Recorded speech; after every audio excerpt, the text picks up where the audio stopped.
Ladies and gentlemen, a warm welcome to episode 119 of our usually cozy and at times bone-chillingly biting F.Reality Podcast. This is a weekly VR, AR, and MR talk show that, let's be honest, only rarely talks about AR and MR, but hey, you know, one day. It is live streamed every Saturday on YouTube, Facebook, and on Twitch, and brought to your eyes and ears by the reliable multi-stream technology of Restream.io. You may feed on the show live in virtual reality by using Big Screen TV, which is available once the show airs, and it lets you interact mid-show with other audience members and react to the controversial opinions of our salty crew. This show goes live at 7 p.m. in Europe, 6 p.m. in the UK, 12 midday in central US, and 10 a.m. if you're in California. But they're probably still in bed after a long week of laying on the beach sunning themselves. For the busy commuter or juggling stay-at-home parent, we also spout an audio version, which is available next to the Fountain of Life on SoundCloud, Spotify, and iTunes.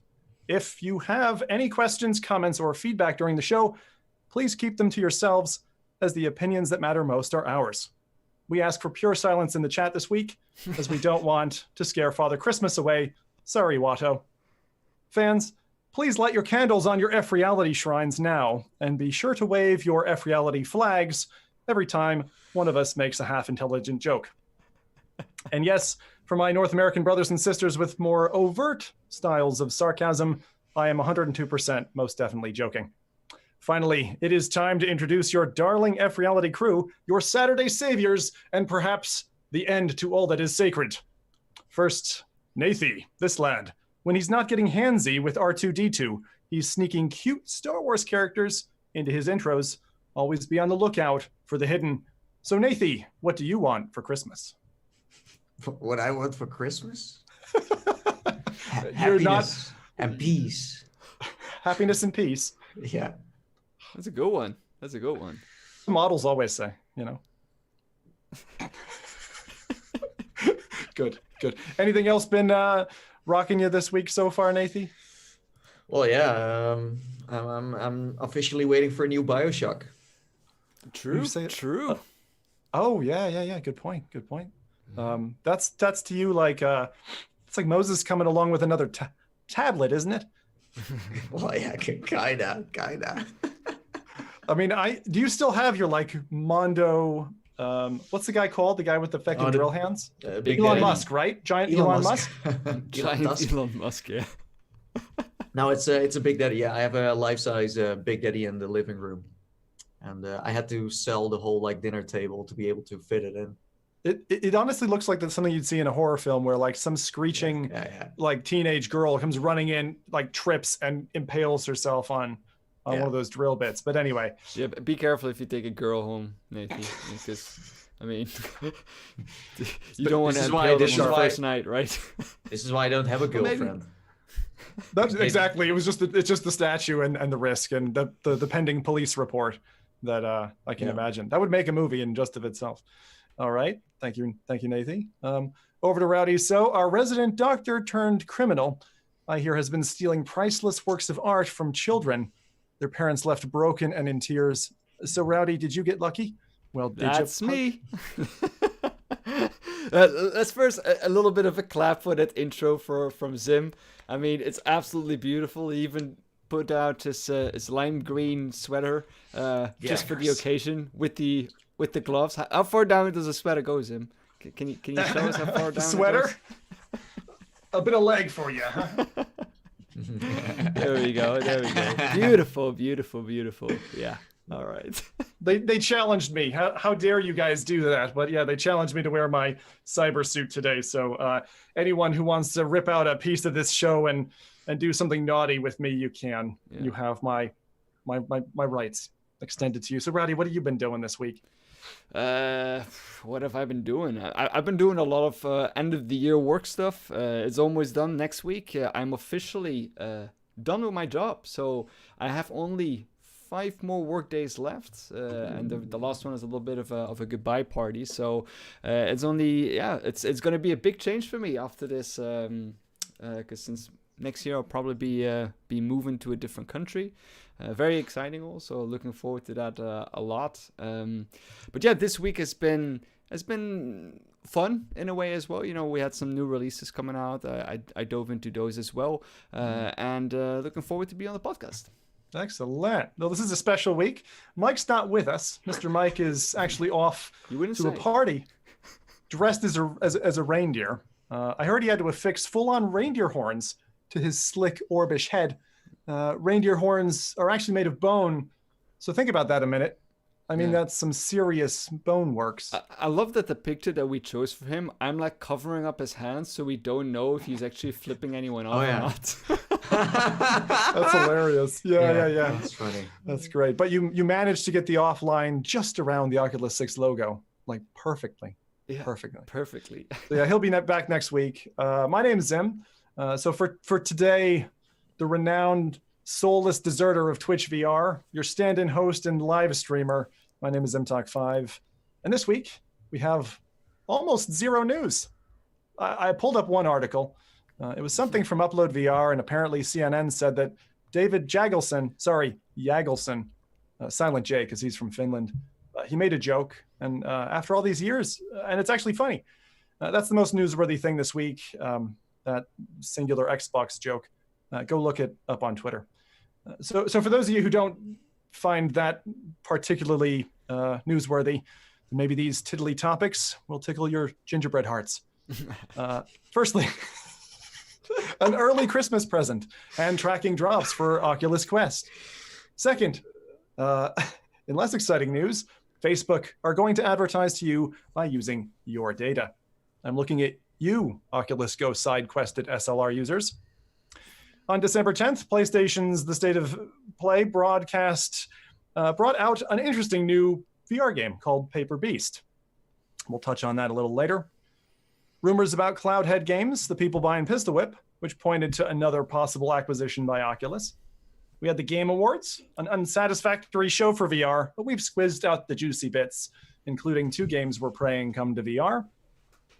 Beat Saber gets refurbished in a new release, including 360 and 90-degree modes and a new punk rock DLC. Our man Nathie is going to sprinkle you with all that's new in virtual reality game releases over the last week or so, ensuring this tough crowd don't miss a beat, or else they'll eat him alive. One of the two. Yeah. Sweet. Frankly, either will be entertaining. Then, carrying us on, we will spike the punch with a surprise tweet from Valve and Half-Life Alyx's strategic withdrawal from their highly anticipated spot on the Game Awards. We give our Boneworks impressions and hold an open discussion about what makes or breaks a great VR game.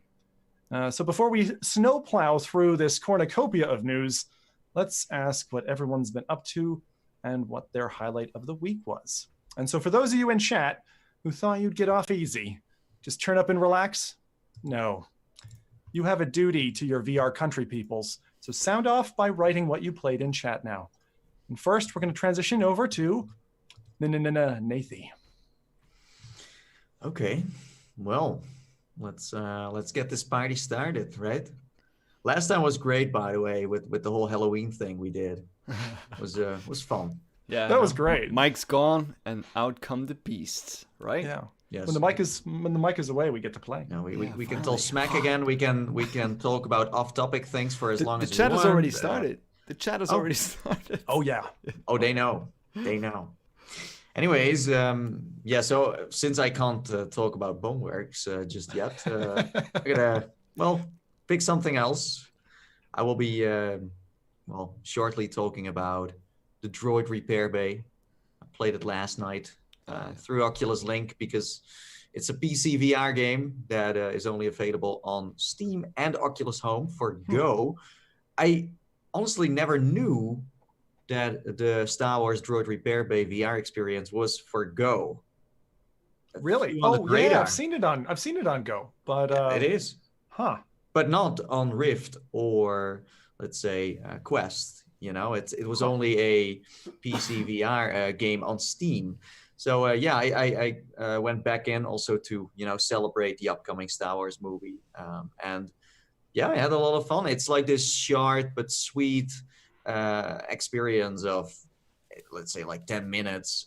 Although this time I figured out that there are achievements to it as well. And if you read the achievements on Steam, you can get a lot more out of it. Then you play it like 2 to 3 times because there are certain challenges to be, conquered.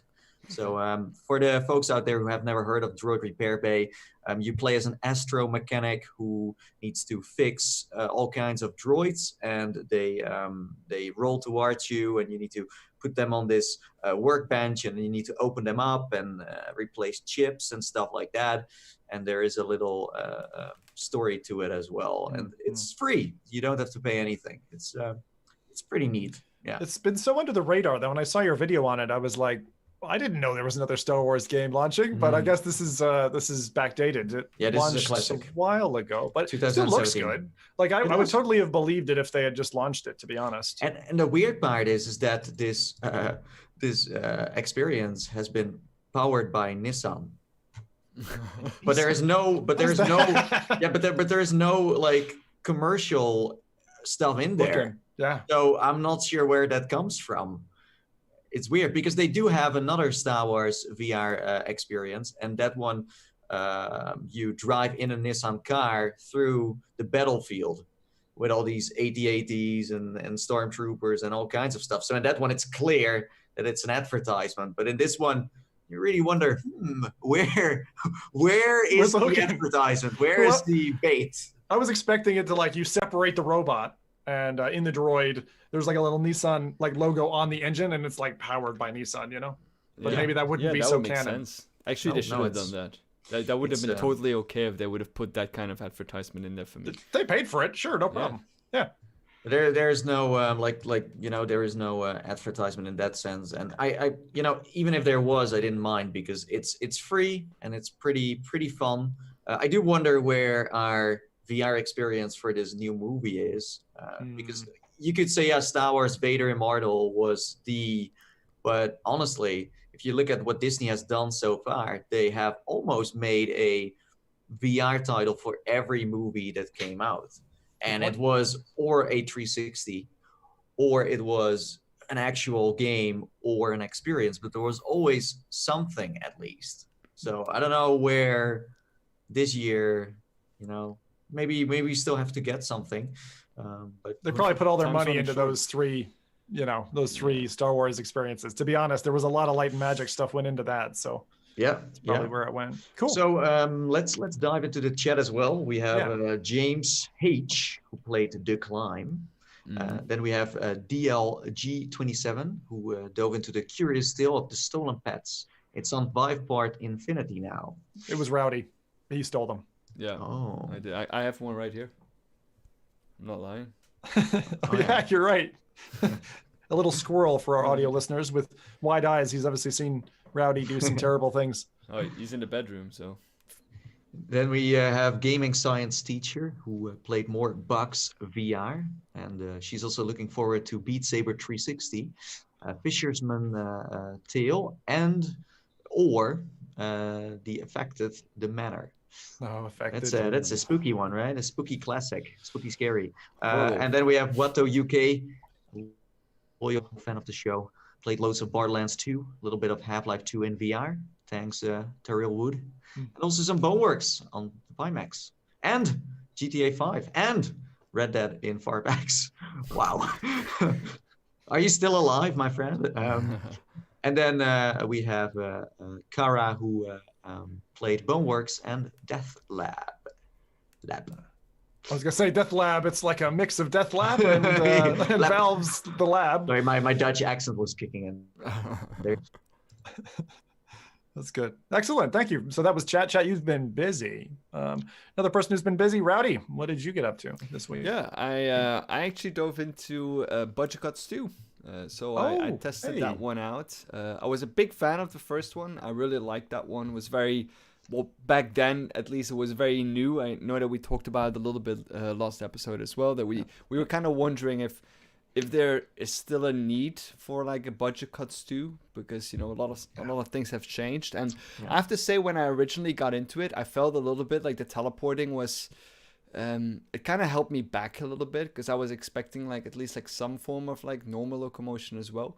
But of course, it's a concept, and I'm okay with that. I got used to it fairly quickly. But I am less impressed with it than I was with the first one. Although I do have the feeling that there is more stuff to do now, that the story is also more delved out. While in the first one, the story was fairly straightforward, and you would pick up the phone and you would get snippets of like the story through that phone line or through your in-ear piece or whatever. While here it's a little bit more spread out. You have like televisions that you can turn on and listen to like what has been happening, and it's a little bit more fleshed out. But at the same time, I felt less inclined to like dive back into budget cuts too, to see, you know, what's happening, what's going on. I had like some kind of like annoying bugs with like grabbing those robot things and like trying to fling them out, and it would like start like spasm out, and we would clip through the wall or something like that. But I gotta stop you just for a second. Yeah. For our audio listeners, right? Do this for me. Pause here, rewind before Rowdy started, and replace everything you just said with Half-Life Alyx. You can have a fun ride. Anyway, continue, Rowdy. Go ahead. So what happened, for me at least, was that it sometimes like glitched out a little bit. I died a lot more than I did in the first one, so I think it is a bit harder in that way as well. Then again, I do think that the new weapons are fairly cool. You have a bow. That's the one that I found already. What was the cause of your death? Bow. Was it actually enemies attacking you, or did you fall off something? Or the cause of my death most of the times was my bad throwing skills in that game. Like I'm still not able to like even if I'm standing like right behind him, like I still sometimes like miss when I throw it. They turn around and they just kill you straight away. So that's most often the reasons that I died. The level design I do like. There is a lot more that has been going on in terms of levels.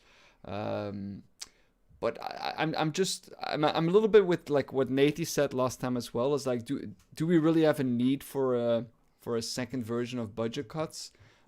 Even though I am still interested in the story and how it will end, because the first one ended very open. I'm not going to spoil anything. You don't really have to play the first one either, because they kind of summarize it through televisions. Through if you turn on the television, you listen to the news, the robot news, the things that have kind of occurred and have happened. So it catches you up with the story. It catches you like a summary. No, I wouldn't entirely say that it would catch you up, but enough at least. And also the in-ear piece that you receive also gives some pieces of information. You have the return of Adam, which in the first one was absolutely horrifying. He is in here as well, and you encounter him fairly quickly. Very well done. I like those kind of things a lot. But if it's a recommendation for me, if you're a big fan of budget cuts, yes. If you didn't like the original budget cuts, then this is definitely not going to be for you. Right. What do you say for like someone who's totally new to budget cuts, hasn't done the first one? Would you recommend it for him, or would you say, again, caution? I find it a difficult one, because I know that the first budget cuts, when it came out, it was pretty much revolutionary. While now there are other games that have done similar or even better in terms of similar mechanics, that I don't know if it's enough to satisfy people.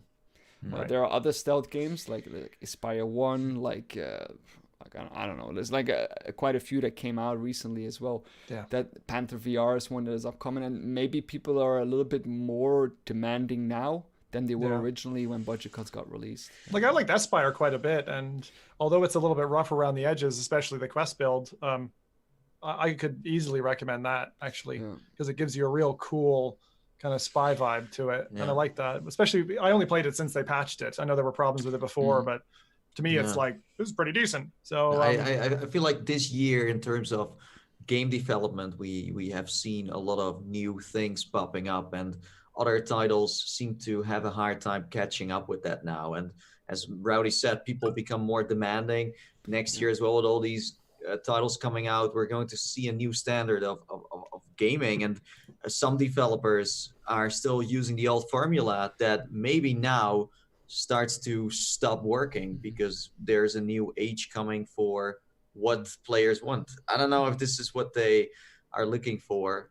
And that's the thing that I meant indeed. Like, I thought the first budget code was indeed revolutionary just because of the level of interactivity that you had, the cool weapons, like everything was you could mess around with, you could pick up, you could you could do a lot in that game that was pretty amazing. But now I think we have, as like, especially like people like us who play like a lot of VR games, we kind of have grown accustomed to that, and we expect, the next game to be even more or just as revolutionary as at least on par, right? Yeah, because once that bar moves up, it's hard to kind of go back. And we're talking about a game that came out, like the first budget cuts came out, well, not that long ago, but the idea behind it was already like 3 or 4 years old.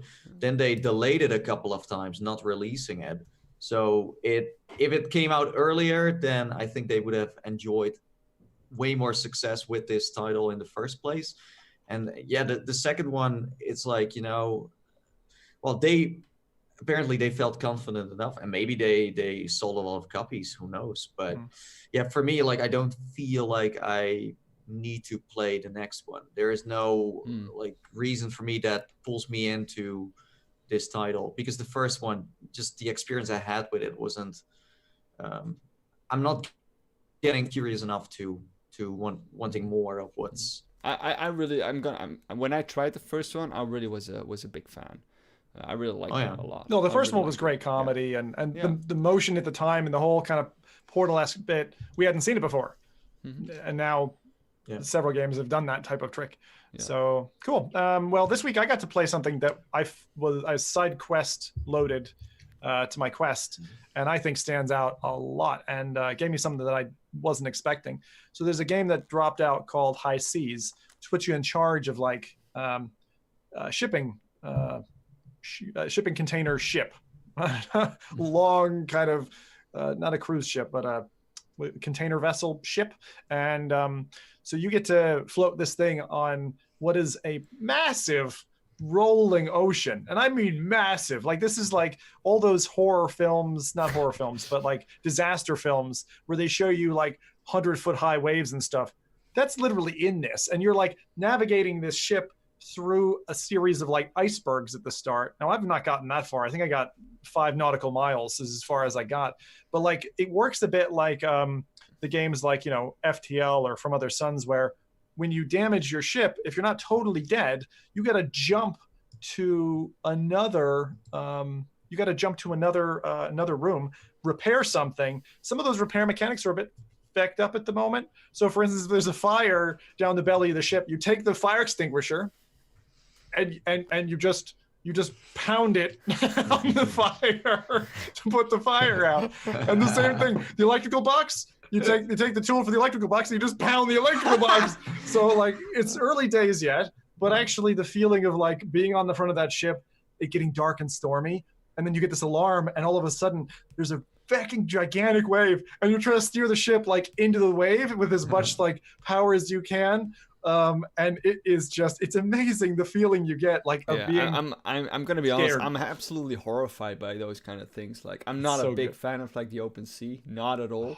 I find it absolutely scary. I know that when I used to travel from Belgium to London to visit my girlfriend because she lived there, and I would often have to take like the shuttle, like it either would go on the ground, which was fine with me, and like or I would have to take like that ship that like just crosses like that little section, and even that for me was already like, I prefer going on the ground, I prefer land. Land is good. Land is good. Footprint.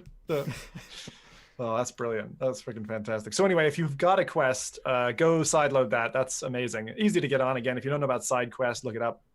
High Seas. So fucking fantastic game. Really like it. So Indie's behind that. I don't know the the development studio behind it, but the combination of not just like a simple thing, it's really good. It's just hard. And I'm like, surely being a sea captain isn't this hard. This is like amping it up times 10. It's like too difficult now. But I got a couple of questions. We got a question from James H saying, is it also multiplayer? Single player at the moment. Yeah. Okay. It would be awesome to have like a deck and have people, doing the different rooms instead of having to jump back to another room, because it kind of pauses the main thing that's going on, allows you to go repair, come back, and then continue. But your ship is still floating, so I think you could run into an iceberg. Can you because you have containers on your ship, right? Can you lose your cargo? I don't think you can see your cargo. So you see the front deck, you don't see the rear. Okay. No, I don't think you can lose your cargo. Okay. I mean, I only played it for like 40 minutes or so, but it was great. It's like a horror film, but a new genre. It's like now you're at the open sea. I think you would fucking hate this, Rowdy. I think Yeah, probably would. I think you would really be terrified. Can we have a video, please? No. Oh. All right. Well, so let's get into the news then. So first up in our normal news segment, Oculus Quest hand tracking. And so on December 9th, we had a surprise release of Oculus Quest hand tracking, which was drip fed to the public, which pushes for version 12 of the OS, allowing interaction with the user interface, several first-party apps such as Oculus Browser, Oculus TV, and Guardian, which was the most exciting for me until I realized you can't actually draw the line with it. You can just interact with the menu, and then it goes, needs a controller. So that kind of kicked me in the nuts a little bit. I can't wait to draw my finger through the sand. You know what I mean, lads? Like, that felt so good with a controller. It's going to feel even better doing it with a finger. Yeah. So as stated in their public blog, Oculus have said more and more experiences on the Oculus platform will support hand tracking over time. This is one gift that we'll keep on giving. I have to agree with that because the way they've been revising the software side of the hardware package that you buy when you buy an Oculus Quest has been great. Really fantastic leaps and bounds this year. From tracking of the controllers near the headset to various variations of the software that you use, the options you have with that. A number of things have come in that I've really enjoyed. So first party is great, right? But like your first party, it was probably 80% dudes and everybody was drowning themselves in Alco Pops. So not the end stage by far. So in even better news, the new SDK, the software development kit, is rolling out next week. Developers and creators now have the power to unlock controller-free hand interactions in Quest apps for the first time. Oculus and us, I'm sure, can't wait to see what ships as what kinds of content they'll dream up. I can't wait to see what side Quest has, because you know that's probably where it's going to hit first. Yeah. And I'm wondering, what do you guys think about this? Have you had the latest update on your Quests? Have you given the hand tracking a go and its kind of current variant, or any comments from even just OC6 would be good. I haven't tried it yet, but I believe Nate did try it at OC6, right? So yeah, but I also tried it this week, the update. Although I gotta say, I had more fun what I tried at Oculus Connect than what I tried here, what they have now. Because initially the plan was to release this next year, not this year. Exactly. And then I saw what they got so far. I was like, well, you could have done next year as well. You could have maybe waited with this and kind of, because this is the first introduction to hand tracking for a lot of people. I've never seen so many people like, whoa, this is like next level. I'm like, I don't know, but like 4 or 5 years ago, I like this. For me, it's not the latest thing, and it's still kind of the same in terms of accuracy. And you know what I mean? I wish they just have waited with it and they made like a simple demo like they had at a Connect and just introduced people with that instead of, hey, this is hand tracking. You have to control things from a distance. Well, hand tracking usually brings things closer to you, right? Where you can use your fingers to tap on the screen, to type on the keyboard, to grab things towards you, like maybe move the menu, move the menu itself, the interface to different places, stuff like that. I think that the innovation comes from rather the fact that it's like there's no external module anymore, like it used to be indeed with like the Leap Motion head. You had to attach that module, and I still think that Leap Motion is probably better because you're running it off of you're not running it on a mobile processor integrated in the Oculus Quest, so you're running it off separate. I think it, in terms of the quality of what they shipped, I agree with Nathan on the content side. It feels like as a package release, you'd expect there to be something. I mean, most people at Oculus Connect 6 got a chance to play with the demo where you'd move some bricks around and stuff like that. Can you go into a little bit more what it was you got to experience, Nathan, at Oculus Connect in terms of the demo that you had? So it's let's say it's not much better than what's out now, but this was like a demo and where I had to tap on certain objects and open them to find leaks, because I was in a kitchen and I had to point out where there was something broken. So I had to use my hands to open a cabinet or point towards something. But at least my finger came closer to it than what it does right now. Yeah, I noticed that boundary mechanism that seems to be kicking in. So putting your hands close together, it doesn't like your hands touching at the moment. It doesn't like overlap. It doesn't like interaction with your hands. The funny part is in this update that they have now, they make your hands disappear. So you will never see that it doesn't work, right? But at Oculus Connect, if you did that, it was like your hands were just fumbling around and it was like, you were like your hands were made out of spaghetti. So it's smart what they did there. So people have the idea it works amazingly because the occlusion gets hidden in the small, but that's a good way to do it. Yeah, it is. It is. At the same time, I wonder what kind of applications will be useful for this on the Oculus Quest, because I mean, I really don't see this as something that is like going to be integrated really a lot into the gaming world. I don't know. I think there's probably going to be a couple of games that are going to be doing this, but really, I think it's going to be revolutionary. Actually, I'm totally on the other side of the fence, and I say that for things like Waltz of the Wizards. But my wife got in it, and I was like, okay, what do you think of this? So we demoed it with her for 15 minutes or so, and she was like doing the menu and all that. Instantly got the kind of drag around, the pinch for her, which I usually stick my thumb out and kind of do that, and I find that having a kind of a hard surface to kind of click against works very well with their selection system. She rated it 8 out of 10 in terms of what it currently does, was very impressed. The fact that, I mean, it's her first time seeing hands in VR. And like what Nathan said, we've had similar technology before, but even I've experienced that. I had a Magic Leap and things, and bringing your hands up, like when I first did that, I was really impressed at how fast it grabbed your hands tracking wise. Like it's straight away. And it's not like I was expecting it to want to size up my hands or something like that. One thing we did notice, though, and I see a couple of people in chat mentioning the same thing, is it assigns you a pair of hands based on your measurements. And my wife is like, these hands are too skinny.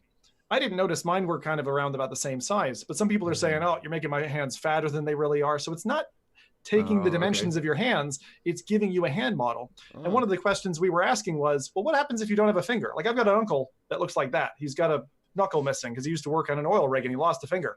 What is it going to do then? Like, is it going to just have a kind of a saggy finger? Have you seen on Reddit this video of someone with one like finger that wasn't there and it just worked fine? So it just filled it in and just left it. Yeah, it just fills it in. And again, like I haven't seen your fingers twitch in any way. It seems to be very, very solid. So in that sense. What you're saying, it could even be used to be treating phantom pains. That's rather impressive. Technically. But the thing is, what I see it being used for more is like media devices, like Netflix or like YouTube or like just watching a movie, like those kind of because those are like natural interactions instead of like a remote control. But don't you normally use that as like a in the dark tool? Huh? Right. My biggest problem with that, the torpedo to that, is if I'm going to use Netflix or whatever, usually I'm like laid up in bed, sitting there, and that's what I wanted the 3DOF mode for, because it's not using the cameras and it's probably dark, and I'm sitting there like lying away, like for instance the Game Awards this week, right? Go hop into Oculus venues, join that, but I was in the dark and it was 3DOF. And that presents problems. So although I agree with you, that's probably the best because of the fidelity of tracking isn't as high. And I actually think that like low interaction VR games are really gonna, like BOGO, for instance. BOGO hands, amazing. Waltz of the Wizards with hands, amazing. First person shooter that you're depending on specific accuracy, probably not, right? But that's the thing. Like I wish with this update they introduce people the right way, because I've seen people say, oh, when can I play Beat Saber with my hands? I'm like, you have no idea of what hand tracking is really for. And you have to educate your consumers with the updates you do. And with hand tracking, I felt like they could have done better. They could have done more with that. But why? Why would they release it now? And my only answer to that is it's the disruption strategy of let's take as much storm out of and much sting out of the competition as possible. Because you've got so much talk around the holidays around Half-Life Alyx, the Index, all that kind of stuff. It kind of feels like, what can we push now? What can we push to generate noise? And hand tracking, honestly, is probably the best arrow in their bow. or they were just up with their schedule and they were just ready to go now and they just did it earlier. But honestly, I think the hand tracking will be mainly used for, the social stuff. Facebook Horizon will get hand tracking, VR chat probably, maybe VTime, big screen, alt space, etc. And for training purposes too. Exactly, training would be perfect. It'd be perfect for kind of like a VR-based training course that you're clicking through or interacting with. Because for a lot of people out there, it's very hard to use the controllers. They click on everything and things go wrong. But with hands, like everyone knows how to use their hands. So that will make things way easier for loads of people that are, let's say, a little older in that sense. And I think that's good.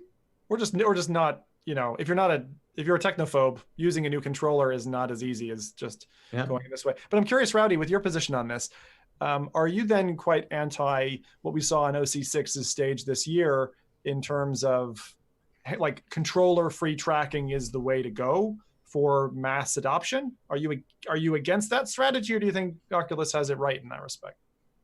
That to remove the controller from games, right? Now? To remove the controller for mass adoption. I don't think it's like controllers are out forever, but obviously that's what their path is. For me, that depends a lot on like what you mean with mass adoption. Like if it's mass adoption indeed in the social spectrum, then of course hand tracking is a logical step, and that is indeed the scenario that Facebook wants to go into because they have a huge social media platform. But if we're talking about mass adoption in gaming in general, I don't think that we have a way to go without a controller now, because the most popular kind of game genres, I wouldn't know how to do that with only games if you don't have force feedback. If you can fix something that you get force feedback into your hands, for example, when holding a gun or something, then but we're a long way off of that, I think. Haptics, I noticed this with my new phone, haptics have become such an integrated part of what we expect as feedback. Even just touching a button or entering, like getting that haptic feedback, even if it's not a full-on vibrate, just a little bit of a tick, right? That feel is so important. You don't get that with just your two flippity-flappity hands. It's the glove that in the end will be the thing that you want to use for gaming with force feedback, where you can feel you're holding the gun and the fingers but that's so far away. Or a full haptic suit. Like the one you're wearing right now. Yes, just a full body, enjoyable haptic suit would be good. I do look forward to that. Although I'll need it in Zim size, please. All right, let's go ahead and segue into the next topic. So, Facebook VR data advertising. AdAge.com cited, Facebook has notified consumers who use Oculus virtual reality headsets that it will collect their data from the gaming world and use it for advertising on their social network. Those recommendations could include Oculus events you might like to attend or ads for VR apps, like on the Oculus Store. We also have popular VR news site, Upload VR, published an article entitled, "If Logged into Facebook, Oculus VR data will now be used for ads."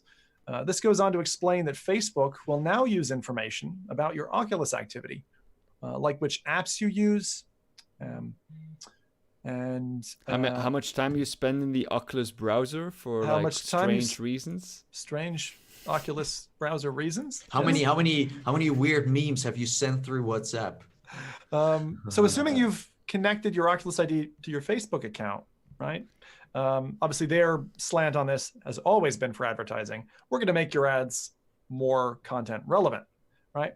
And more recently, and I noticed that this week, as I said, when I was dropping into Oculus venues, you're actually required to use your Facebook account. And I found that interesting. I mean, according to the company's terms, your account must use the same name used in everyday life. So I found it interesting anyway, and certainly something that, does it rub me the wrong way? I'm not a Facebook user, so I don't mind kind of connecting the two. And at the same time, for me, it's a bit like, what? My concerns and questions probably go a little bit further, but what does this raise for you guys? What does this make you think? Well, I think we already had a very nice discussion on privacy and virtual reality just in general back in the episode with Kent Bai. People who haven't heard of it, go back and check that one out, because it's a very interesting and long episode. So you can cuddle up nice and warm and stuck inside if you have some time. But yeah, I think it's like they always show the nice side of that kind of story. Using personalized information for personalized targeted ads, and I think that is the positive kind of side of it. That you get ads that are tailored to the things that you typically like. If those ads are the things that you actually want to see as well. But the question is always, what else is that information going to be used for? And even if there are privacy policies and all these kind of things that are in line to keep that from not getting out, we know from past experiences that things like that have come out. Think about Cambridge Analytica. Think about like all of the events that have occurred recently. Think about what happened with the how's it called, the NRA, with Citizen4. So those are things that are kind of worrying in terms of like, do we really want this kind of information? Because just imagine if an insurance company would get hold of this. Those are just like kind of things that I prefer not to disclose that information to. And I don't really know, and I don't think that if there are any clear-cut rules on that kind of stuff already right now, that keep that in check. And they've already laid the framework, honestly, in their policies that allow them to go and collect more, and it seems to be going that way. So even if it's kind of like the browser equivalent of clicking through, like, we're going to use this and that cookie for you, and you're like, yeah, accept. That unfortunately is true for these platforms. Now, Upload also went on to cite something very interesting, I thought, about 3D mapping of images. So they quoted Oculus in this and said, Oculus are saying, "We don't collect and store images or 3D maps of your environment on our servers today. Images are not stored anywhere, and 3D maps are stored locally on the headset for Quest and on your local PC where to have access to it." But that's again like the thing that like kind of ticks me off again, because it's not about those like personalized images, because the majority of that information, I mean, I work in data science. I do a lot of data science stuff. The majority of information that you can retrieve from that is retrieved from metadata. It's data that is assumed, that is connecting the dots together. And by connecting those kind of dots together, they can make an entire psychological profile of you. They can make an entire kind of like physiological profile of you, like the kind of activity that you perform in a day. Like they can figure that out. And I don't really know if that is something that I want any company to know about. And I have to say, firstly, thanks for plugging the Can't Buy cast. I think that we touched on a lot of very important subjects in that. We won't go into that level of depth here. But in terms of this kind of on-device data piece, the meta piece, I think the profiling that we have of our individuals, right? Google started it, essentially. They have been collecting data for eons, and data is the new oil, unfortunately. So this is just another dimension of the same data collection. And I think the trouble is there's really no way to stop this from happening. That's the thing. And I think that there need to be proper laws in place that kind of govern that better, because we had the same problem in science with DNA sequencing. And there was at a certain point insurance companies that would like maybe propose DNA sequencing so they could like determine like how likely you are to get a certain type of cancer. But can you imagine that Jesus. Based on your DNA profile, that they say, yeah, you need to pay this much of insurance, or you don't even get insurance because you're likely to get, or whatever. Like those are kind of like, that's very personalized and private information that just shouldn't be out there.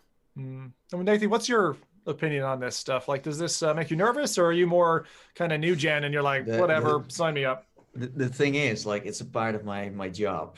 So if I'm like, you know what, no, I don't want all of this, then I have a problem. So they everyone minds my stuff because it's a part of my job.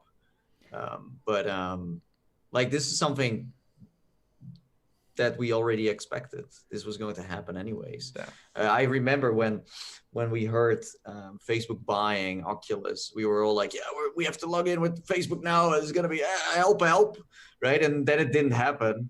But I don't think that is really the problem. I think the problem is rather to the fact that what is that information going to be used for? who has access to that, and what can they use that information for. And that is something that needs to be very strictly regulated. I don't mind that if I need to log in with my personal Facebook, but then at least I would like to know, do I have access to know who has access to that data, and can I then ask them to remove that data? If for example, Cambridge Analytica has an entire dossier on Rowdy Guy, can I tell them and say, you need to delete my files because it's my information. It's my property. Well, us as EU citizens, and sorry, rest of the world, but us as EU citizens, our EU data subjects, we're able to pull out the tenants under GDPR, the General Data Protection Regulation, and actually require companies who deal with our data to do just that. So if we want a copy of that information, we can write them. If we want them to delete that data, we can do that. That doesn't mean that they're going to be able to provide the service and delete your data. So like Nathan said, we're all already in the noose. We're here hanging, and I don't think there's much we can do about it. But well, you can always say no. Yeah, but you're saying no to the whole thing. Yeah, exactly. So I'm thinking that people who are a bit, and I'll say younger because they tend to be more openly sharing with data, and they don't kind of maybe see that macro picture or care as much. But I think they would see this as just kind of natural evolution. But that's concerning though, because people are willing to because give they don't out realize all the data. impact of it often. No, That's exactly. the And the thing is, it as Rowdy says, it's going deeper and deeper, and to a certain point they abuse your data to just imagine that you have imagine that you have a father or an uncle that has all of his information logged, and you go to your insurance company and they say, oh, but we see a family history of this and this and this and that. We're not going to provide you coverage. You'll be like, sorry, you can't have VR coverage. You're just going to have to sweat into that VR headset thinking maybe one day I'll get electrocuted. But that's what I don't get. If you give away that much privacy, this is the stuff you're going to face. Yeah. True. So that's it on an interesting subject. Certainly controversial. It is. I think this is only the tip of the iceberg. I actually think it took us longer to get here than expected. But hey, there you go. Same. This week has been full of all kinds of news. This week is well ran. On December 10th, we had PlayStation's The State of Play, a regular broadcast where they announce new games. And I think that this is something that it's a nice way. It's a nice succinct package. It's not drawn out in the same way that like Microsoft or other platforms release their information. And it's almost like very much, this is just a package like trailer. We're going to stream it at this time. You get all the news and then we're out. And it's like 30 minutes. The thing I like about it, in contrast to the Game Awards, which we'll talk about in a little bit, concise, time saving, right? Yeah. So we actually, we got a glimpse of an artsy new VR game sporting a sprawling wilderness and some odd creatures. To me, from the gameplay shown in the trailer, you're kind of overseer watching and interacting with pack animals as they migrate across this foreign land in Paper Beast. Kind of a cool name. The developer writes, the game leads you to discover fauna and flora made from origami paper, folded metal, and coral. Some elements seem familiar, such as water and sand. Coral. From The Walking Dead? Coral. Rowdy. Love you, man. Coral. All right. I don't have any quotes. I wish I had a quote memorized right now for coral. Water, sand. So water and sand are quite familiar, but other things like the creatures themselves will seem quite surreal. So your part as the player seems to be to progress and evolve in the world along with the creatures and the landscape that surrounds you. It feels to me very much like a game spun from the same web as that old children's film, The Land Before Time, a film that honestly should have never seen a zillion sequels. So as some PSVR players will be pining over the eye-grabbing, janky physics in another game we're going to be discussing today, that PC VR players can only play, this one, which will be dropping in Q1 2020, will not be so long of a wait. What do you guys think? Paper Beast, how does it look to you? Well, I was going to play this at Gamescom, but I had to cancel my appointment. So it has been on events. The show floor, yeah. It looks ambitious, though. I'm not gonna lie. I think there's some very cool mechanics, especially like the terrain fluidity. I always like that kind of stuff because it makes so Satisfying. much possible. This is great. I love that this title has come in and that you guys are seeing the trailer, because this is the perfect place for me to go, Rowdy. Hand tracking in this game looks like it would be a good marriage. Oh, of course. But like I said, there are definitely a handful of games that will really, really profit from that. I mean, for sure, yeah. If only it wasn't on wasn't on PlayStation and a PlayStation exclusive. We don't have hand tracking on there yet. We'll have to wait for PlayStation 2. Or sorry, not PlayStation 2. I meant PlayStation VR 2. Yeah. All right, cool. Next bit of news we have. There was we love controversy on this podcast. There was a controversial photo taken by Cloudhead Games at the Facebook campus.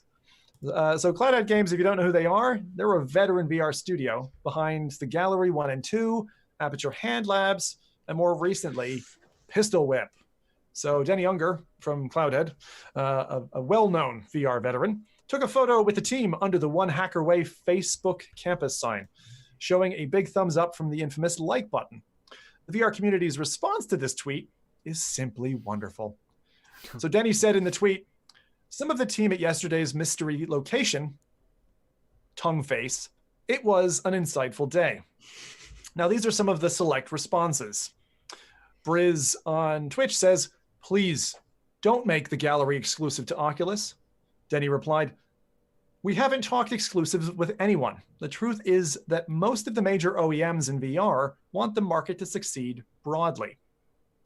Second, Coyote says, if this ends up being a deal with Facebook and Oculus, you've lost me as a potential buyer.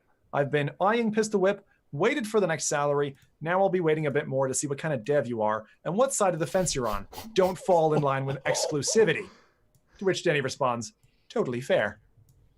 And then Tom said, hope y'all realize abandoning the index is abandoning the future of VR, but gotta get that bread, I guess. And Denny says, you know we're on the index, right? So seeing these tweets and Denny's entirely reasonable response to the confusion he's inadvertently stirred makes me picture something. I imagine there's Denny sitting on the throne, his head in hands, as he cries out, it was just a simple fecking team photo for feck's sake. But he seems like a calmer kind of lad than that. Yeah, exactly. Like if that was me, I would have like launched a tirade on YouTube, Twitch, Facebook, everywhere. Well, you can tell he's seasoned. The way he responds, great. Factual, short, punctual. Like I gotta give props to Denny. He responded great. The internet, as usual, went to town with that. Maybe he should have seen it. Maybe it was intended. Whatever it was, I had a lot of fun with that thread. So thank you, Denny. And then a couple of days later, he makes a photo being at Sony, and then again, there's the same fear happening. Although but at the same time, Facebook bought Beat Games, there is this idea that they're of course going to buy more, and they also said that. And now people are wondering who are those development studios. But at the same time, I'm like wondering what makes people think that they have any say in like what Cloudhead Games decides what is best for their company that they built from the ground up.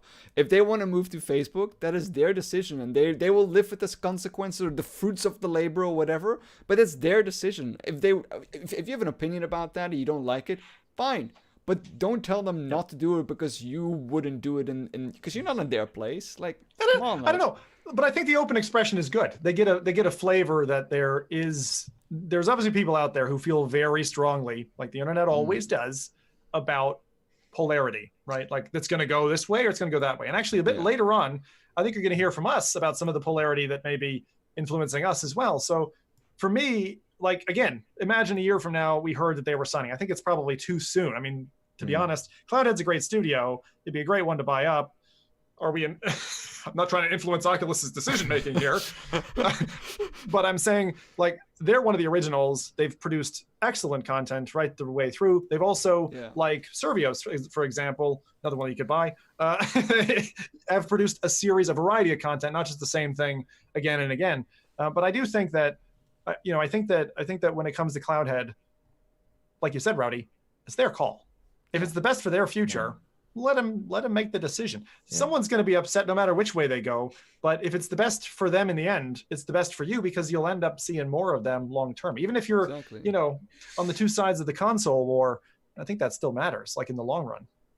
Yeah, that's true. And I don't think that they would ever be like, we're gonna be exclusive to one specific platform, because the majority of the bigger titles that they've released have come out on all platforms anyway. So yeah, I don't know if they'll be convinced to do something like that. So I'm really interested in the future, because I keep seeing more jockeying, more positioning, more, and we saw it for years between Microsoft and Sony. We're still seeing it in terms of their decisions.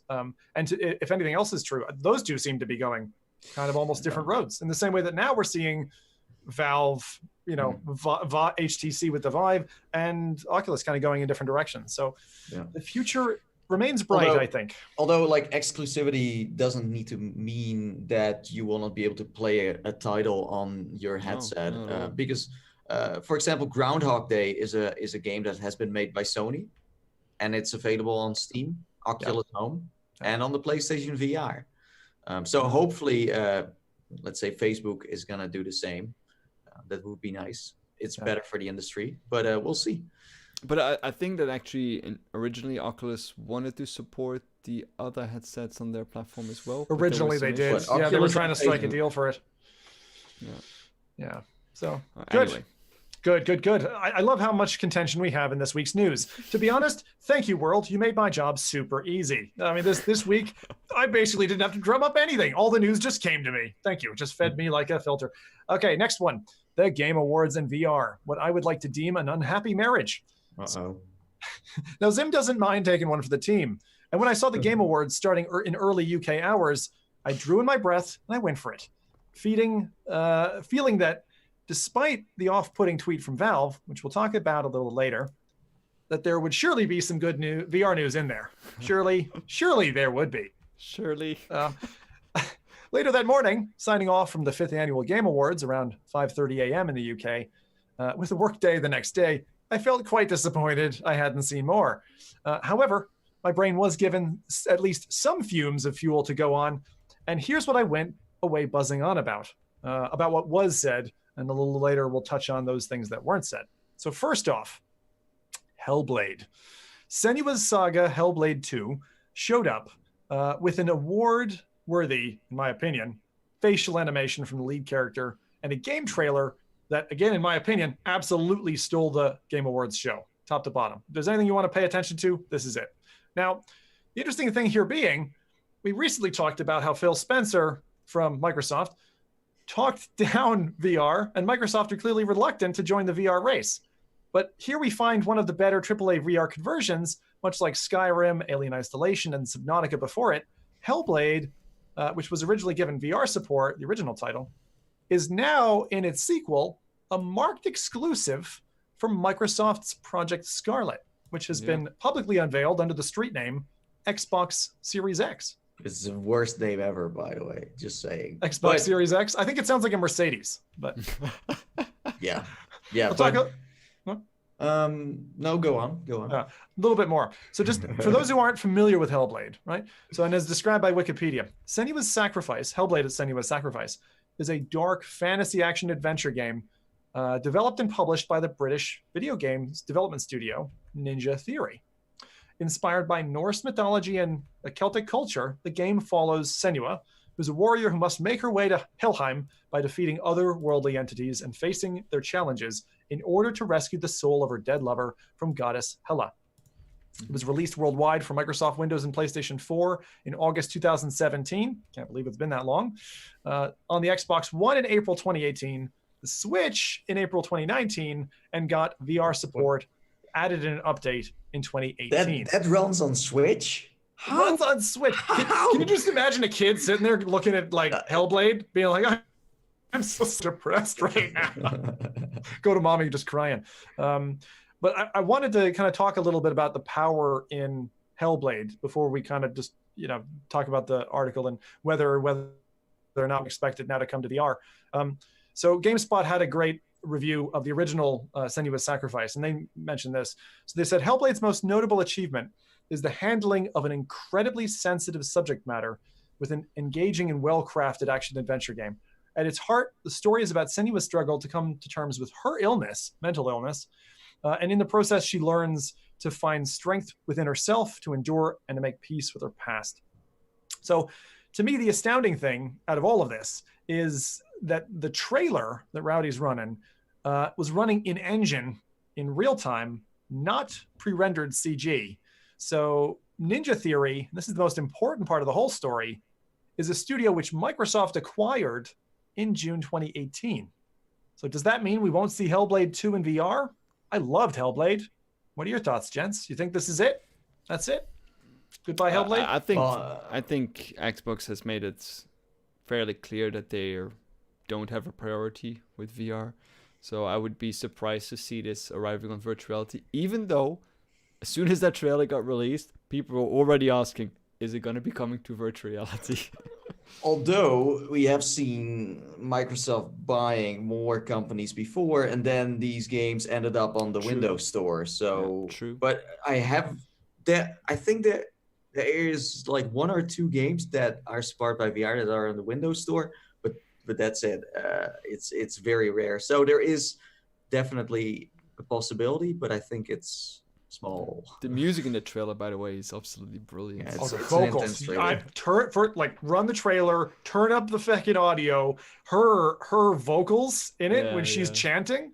I was sitting there like, this was like at what, 4 a.m. or whatever. I'm sitting there looking at this. I'm like, please say VR, please say VR, please say VR. And then they're like, exclusive for Xbox Series X. And I'm like, no, I've never had bigger blue balls than then. That was terrible. That was terrible. So I really hope, I'm hopeful. I'm going to stay hopeful because I loved Hellblade. If you haven't played Hellblade, totally holds up in my opinion. Go play it. It's kind of an over the shoulder. You're not playing Senua directly. You're seeing her walk around and stuff. So it's a bit more like Chronos or one of those titles. But Nathan and I are fans of that type anyway. And I think, do yourself justice, go play it in VR. Someone could simply ask on Twitter or in an email, hey, listen, is your next one going to be in VR? And then they give you a no or a yes. So we don't have to sit here and wait. You can just ask as well. They have a voice. I think they wouldn't know. I think they wouldn't know at this time. I'll bet you it's not been developed with VR in mind. But like if they've converted their previous game, I'd like to think the developers have coded in the back and spine to make it. Although this new Xbox looks like PC to me, so yeah. So we won't maybe dwell on it, but did you guys see the form factor? The fact that it looks like a square edition of an Apple PC. This new Xbox. It reminded me of the Steam machine. That was also a console, but in the end, it was a computer in disguise. Isn't it fairly big for a console? It looks I think it's only like this. It's only the size, the width of like an Xbox controller. Okay. Really, it's not too. So it looks kind of like a black tower with an indent on the top. The main thing that I thought when I saw that, because I use all my computers have like a top 120, 140 mil fan with an opening, and I always have it under a desk or something, because if you ever have a spill and it goes into the top of that, bye console, So other than that, I like the aesthetic. I think it looks pretty. And if it can pump out visuals like are in that trailer that apparently are real time, that's a good console. It's pretty cool, but it's not got VR support, so I won't. Okay. Sorry. Them's the facts. Fair All right. enough. Let's move on to the next one, the next teaser at the Game Awards. So we saw a punchy Sons of the Forest, aka The Forest 2. Yeah. Now, Sons of the Forest starts off like its predecessor. 2014's The Forest started with a plane crash. This time we have a startling helicopter crash. And like the VR adaptation of The Forest, it looks to be a properly eerie survival game set in forests and caves yet again. Horrible. Yeah. We see a strange. What did you say, Roddy? Horrible. Horrible. Absolutely horrible. Horrible. Yeah. Yeah. I think probably all of us have shrieked if we've played that game. I've certainly shrieked in the first. I've hidden in the ocean waiting for creepy cave dwellers to go away. Anyway, in the trailer they ran, we saw a strange young lady transform into a spider-like creature with 8 appendages, and then after that we saw naked cave dwellers with toothless mouths gaping before the trailer cuts abruptly to a couple of horrific musical punctuations, which again, great audio design for those listening. You're not going to hear that now. You have to go look up the trailer yourself. But this is the second game which did not state VR or no VR support, but certainly got me hoping. What do you guys lads think? You guys love horror, don't you? It's terrifying. I played. I finished The Forest with a friend of mine, not in VR, but Wow. on Pancake. Super super creepy. But this next one, I think that they learned a lot from what they built in with VR, because it was a part, right? Like they added VR support later. It wasn't built from the ground up for VR. And I think this time we're going to see an improvement in that sense. And the mechanics itself, if you look at the trailer, are like kind of the same, you know, like crawling through the side of a cave and things like that. But yeah, no, it's fun. I think it can definitely have another part to the whole thing. It's like the same concept, but I don't think anyone minds. I think it's still welcome to have that. Yeah, it's weird because like although The Forest, again, if we take the analogy that we had earlier of budget cuts number 2 is kind of like, okay, leans heavily on its mechanics. This one obviously is its environment and that, but kind of getting a polish, a new story, new campaign, multiplayer. They haven't, unlike Senua's Saga, they haven't mentioned that this is not going to be on VR. They haven't mentioned the platforms it's going to release on. So far we don't know either and way. At the same time, I think a concept like this, if they introduce a new storyline, they update visuals, that is something that can already stand on its own, just because the concept of The Forest just in general is such a strong concept. You can play it as a horror game, but you also can play it more as like, you know, like a building, like a surviving game. Like there's a lot of like different kind of genres that get like mixed together. So if they just update the visuals and introduce a new story, then I think that they're on the win. I mean, the thing that stands out to me is if you're a complete chicken, you can go into The Forest, right, with your friends, and they can help defend you, build walls around you, keep you in a nice little protected area, and eventually you might get murdered. But, you know, until that point, you're fine. So with that, and the third piece of the Game Awards that I felt was newsworthy for our VR folks, we mentioned last week a best VR and AR game category, which was won by Beat Saber. So the other nominees that were beaten, a bit of a surprise here. The other nominees that were beaten were Blood and Truth, Trover, Saves the Universe, No Man's Sky, and Asgard's Wrath. So what was your reaction to that result? We did say this on the show last week, right? Like I said, like I want Blood and Truth to win, but I know it's going to be Beat Saber because it makes the show more relevant. It gives power to the Game Awards in that sense. Yeah. But like Game of the Year, does that mean the game needs to come out this year? Or can it be a game from last year too? Because Beat Saber, I think, didn't they win last year as well? But wait, they came out of early access. They came out of early access, and that is. And, but then why is No Man's Sky on the list? Like I agree with it on principle of the merits of the game, but it didn't come out this year, right?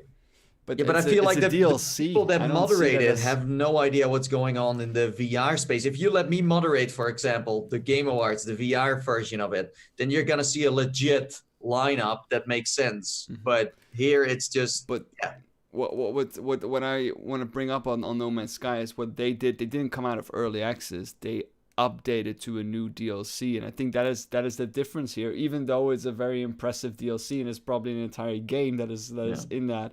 If you look at like the specifics of the release, then indeed Beat Saber came out of early access. But the Beat Saber can reset the counter every time they drop a new album. You know, it's like where do you draw the line? So I don't think they can twice come out out of early access. No, but I mean, are you saying No Man's Sky came out in early access this year? Maybe I didn't check that. They didn't. They didn't. But they dropped a substantial material update, which somehow qualified them for the award. Anyway, my opinion was I think Beat Saber maybe shouldn't have taken it. And I think that either No Man's Sky or Asgard's Wrath should have taken it. But I can totally see, I think that was Mike's opinion as well, Nathan and Mike's point of view. Who did you want to win it again, Rowdy?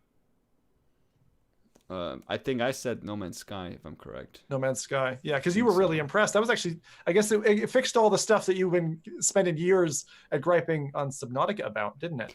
Yeah, just because I think it's, I think they deserve to win it just because of the fact that it's such a substantial update. Do you remember what the other nominees were still?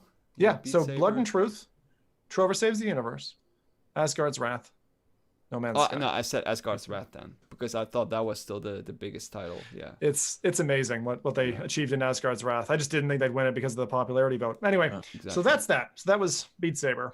So here's Also, Go on. like at the show, they had Green Day performing with Beat Saber on the background. That's where you wanted to head to, right? that is exactly where I was going. But I gotta Green say, Day. that's freaking epic, dude. That's amazing. It's amazing that they're still able to play. Those are old dudes now.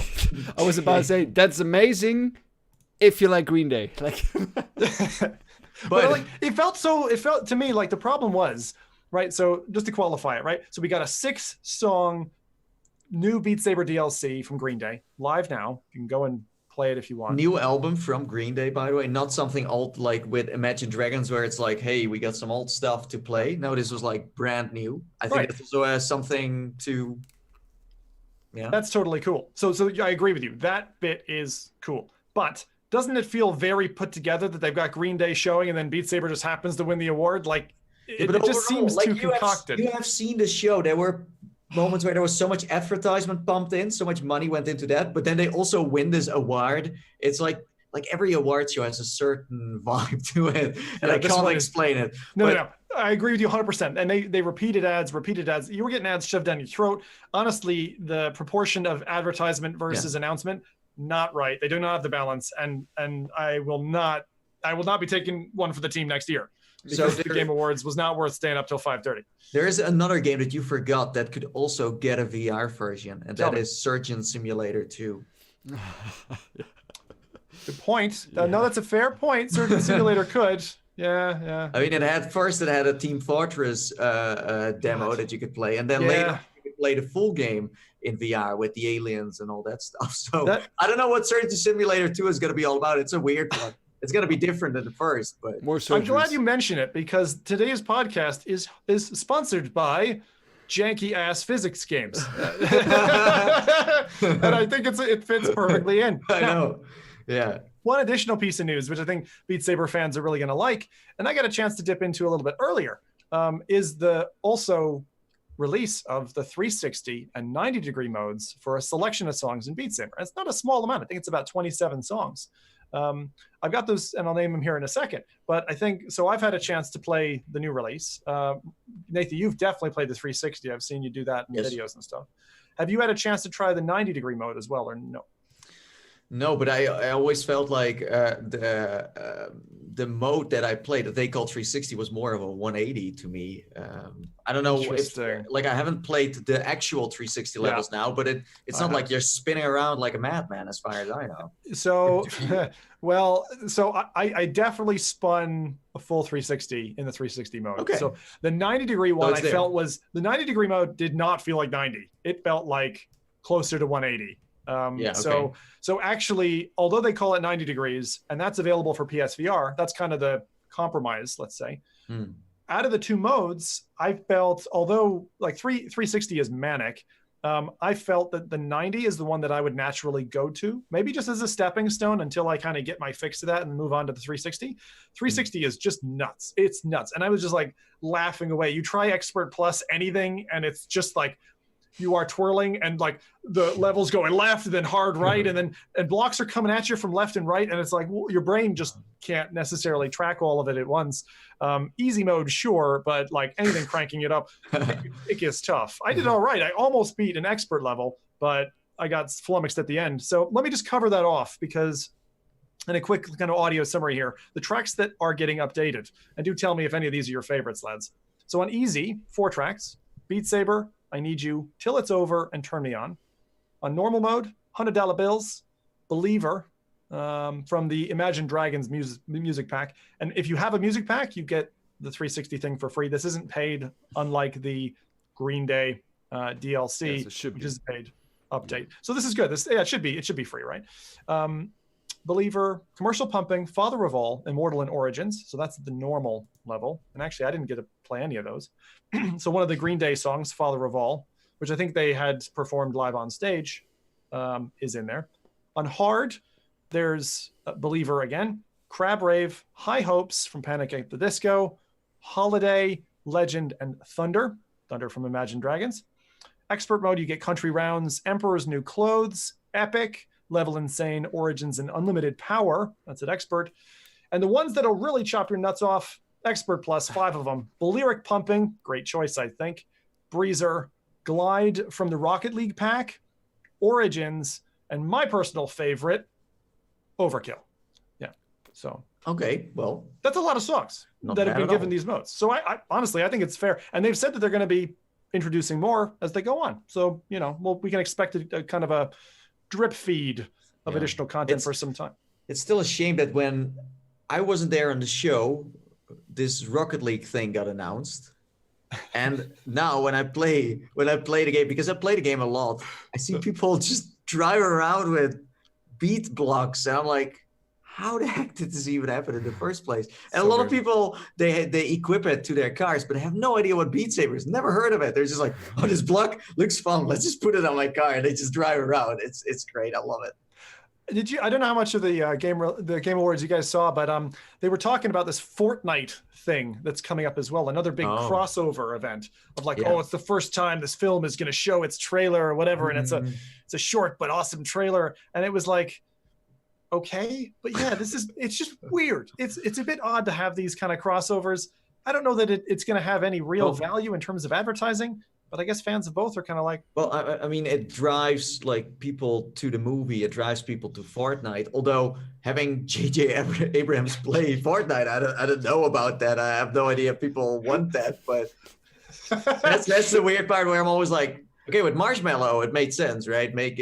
Doing this whole show in Fortnite, but J.J. Abrams, someone I don't think plays video games that much. Correct me if I'm wrong. It's like he goes into Fortnite. I don't know. Yeah, and they had the bit of with Vin Diesel and stuff. Anyway, the Game Awards, right? If you want to watch it, streams up. You can do that kind of stuff. So I think it was a great show for gaming in general. Maybe not so much for VR. There were commercials in there. We had an Oculus Quest commercial popping up with a Game Awards bundle that you can still get. I think Thumper is in there. So the not just a bundle, they've actually got, and I don't know where this got lost in my update, but there's actually, if you buy before the end of day Monday, a Rift S, you get Asgard's Wrath for free. Yeah. That's cool. But you said there's a packaged bundle as well that's been done. Yeah. And actually during the Game Awards as well, there was a chance to win an Index, one of 10 signed boxes. Yeah, I saw that. I can promise you, I was sitting there going like, yeah, sure, I'll take an Index. Sure, that sounds awesome. Even I, someone who already owns one, I was like, I like a signed one. Sure. They did a good job on the signatures. They like covering the boxes. It was a beauty. And basically, you had to watch through Steam the Game Awards, and at the same time, they were giving more than 1,000 things away, mostly games that were nominated as part of the awards. So actually it was a really nice tie-in, I felt. And PlayStation was also doing commercials, although this time I didn't like the PSVR commercial that much. It didn't really show what you can do with the headset, but you can see how much money goes into those commercials. They look really good. Yeah. No, I actually missed the Oculus one because this is what happened. I went in and I was like, oh, I'll watch an Oculus Venues. So I got my Quest up and did recording and all that stuff. And I was like, yeah, ready to go. Before I got my version 12 update, by the way, because I sense there's something going on. I need to do some testing, but I'm going to say it here because I love contentious stuff. And I was watching in Oculus Venues. The Oculus ad kicks off. And in the middle of that, one of two things happened, I have surmised. So my headset powered off. It forced reboot, like a Microsoft Windows update. It forced reboot in the middle of that. And I was like, shit, it broke my stream that I was trying to run at the time. And I was like, what the heck is going on here? And it froze the headset in a way that I couldn't even hard power it down. It was locked. I was like, is this like they had to all of a drain sudden the battery? Bricked?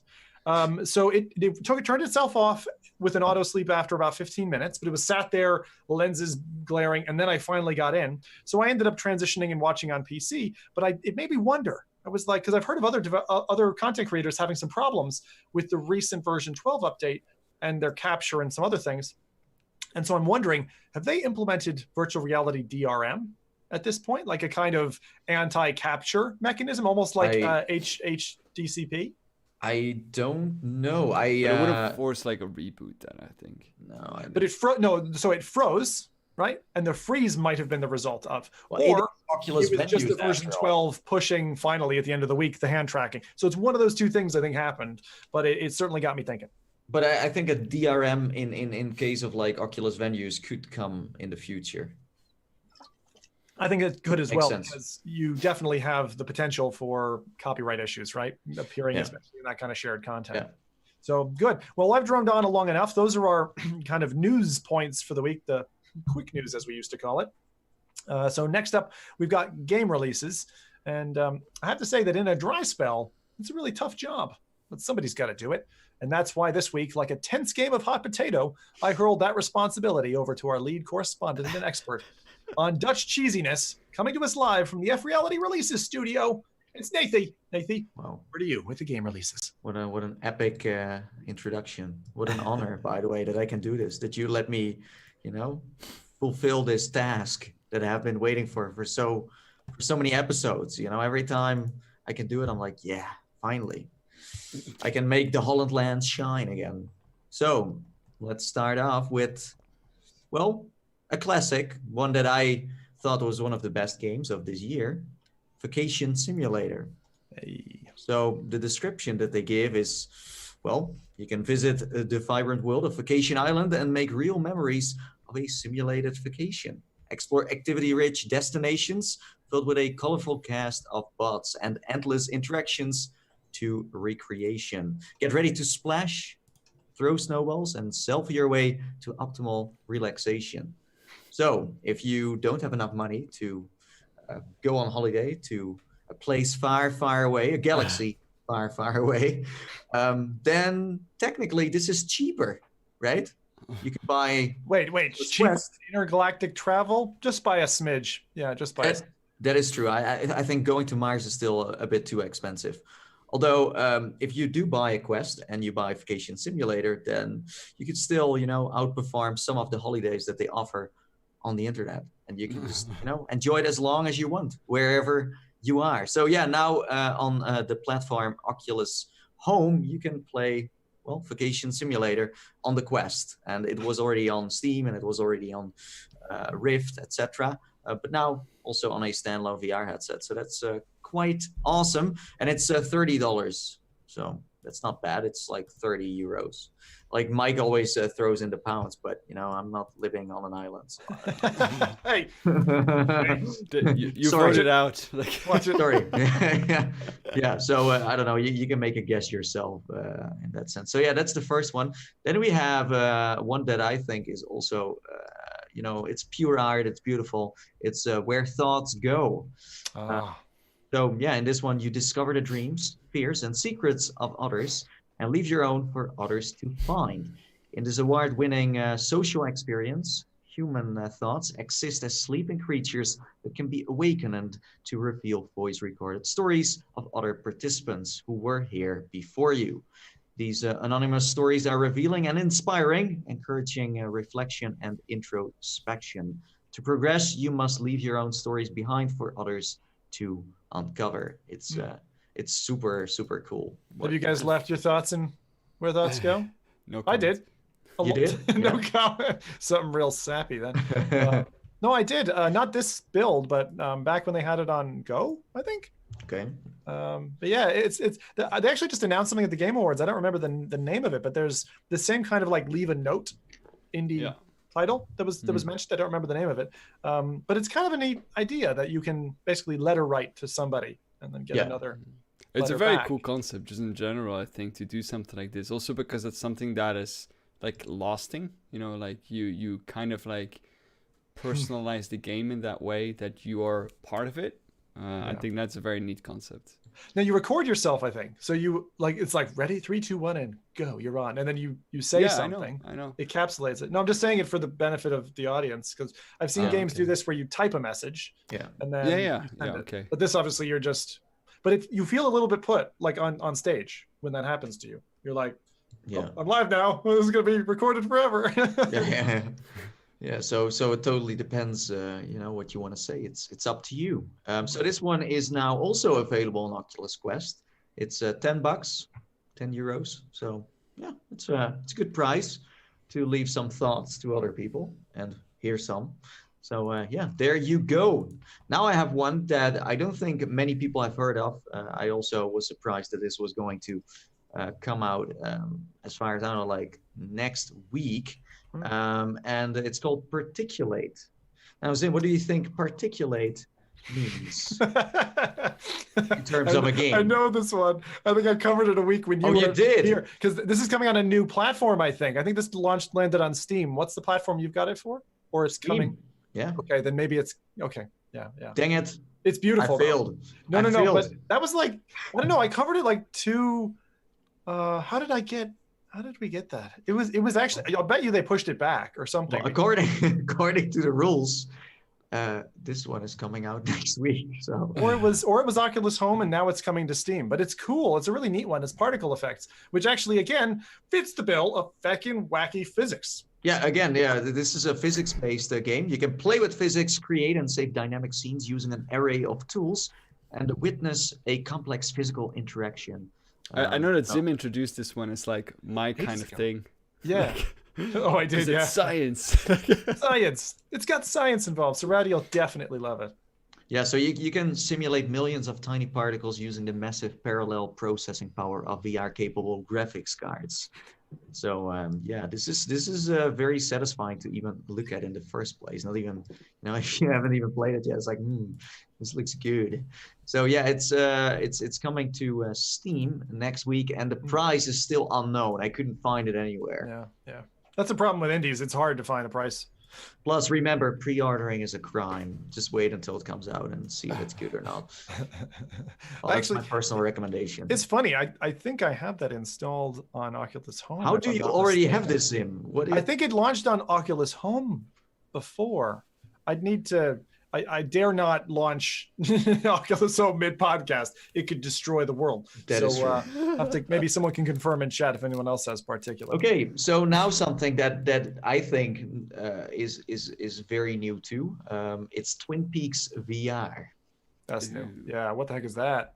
So as far as I know, Twin Peaks is a series, right? Yeah, it's a show. It's big here in the UK. People love it. Yeah, so in Twin Peaks VR, well, you are going to dive into the world of Twin Peaks using the immersive technology of VR. Based on the iconic... I'm just going to hold you there. The font that they're using in that trailer, someone should be put in jail for that. Yeah, what is that? Like, I don't know what kind of... That's like some kind of like cheap... It's not Comic Sans. It's not that bad. It's worse. But it's almost as bad. Like... Okay. Okay. Yeah. Well, continue. There is something else that is also bad, and that's something I will tell you after the description. So, based on the iconic television series created by David Lynch and Mark Frost, players will be able to experience several locations from the show, including the Red Room, Glastonbury Grove, the Sheriff's Department, the Glassbox Observation, and more.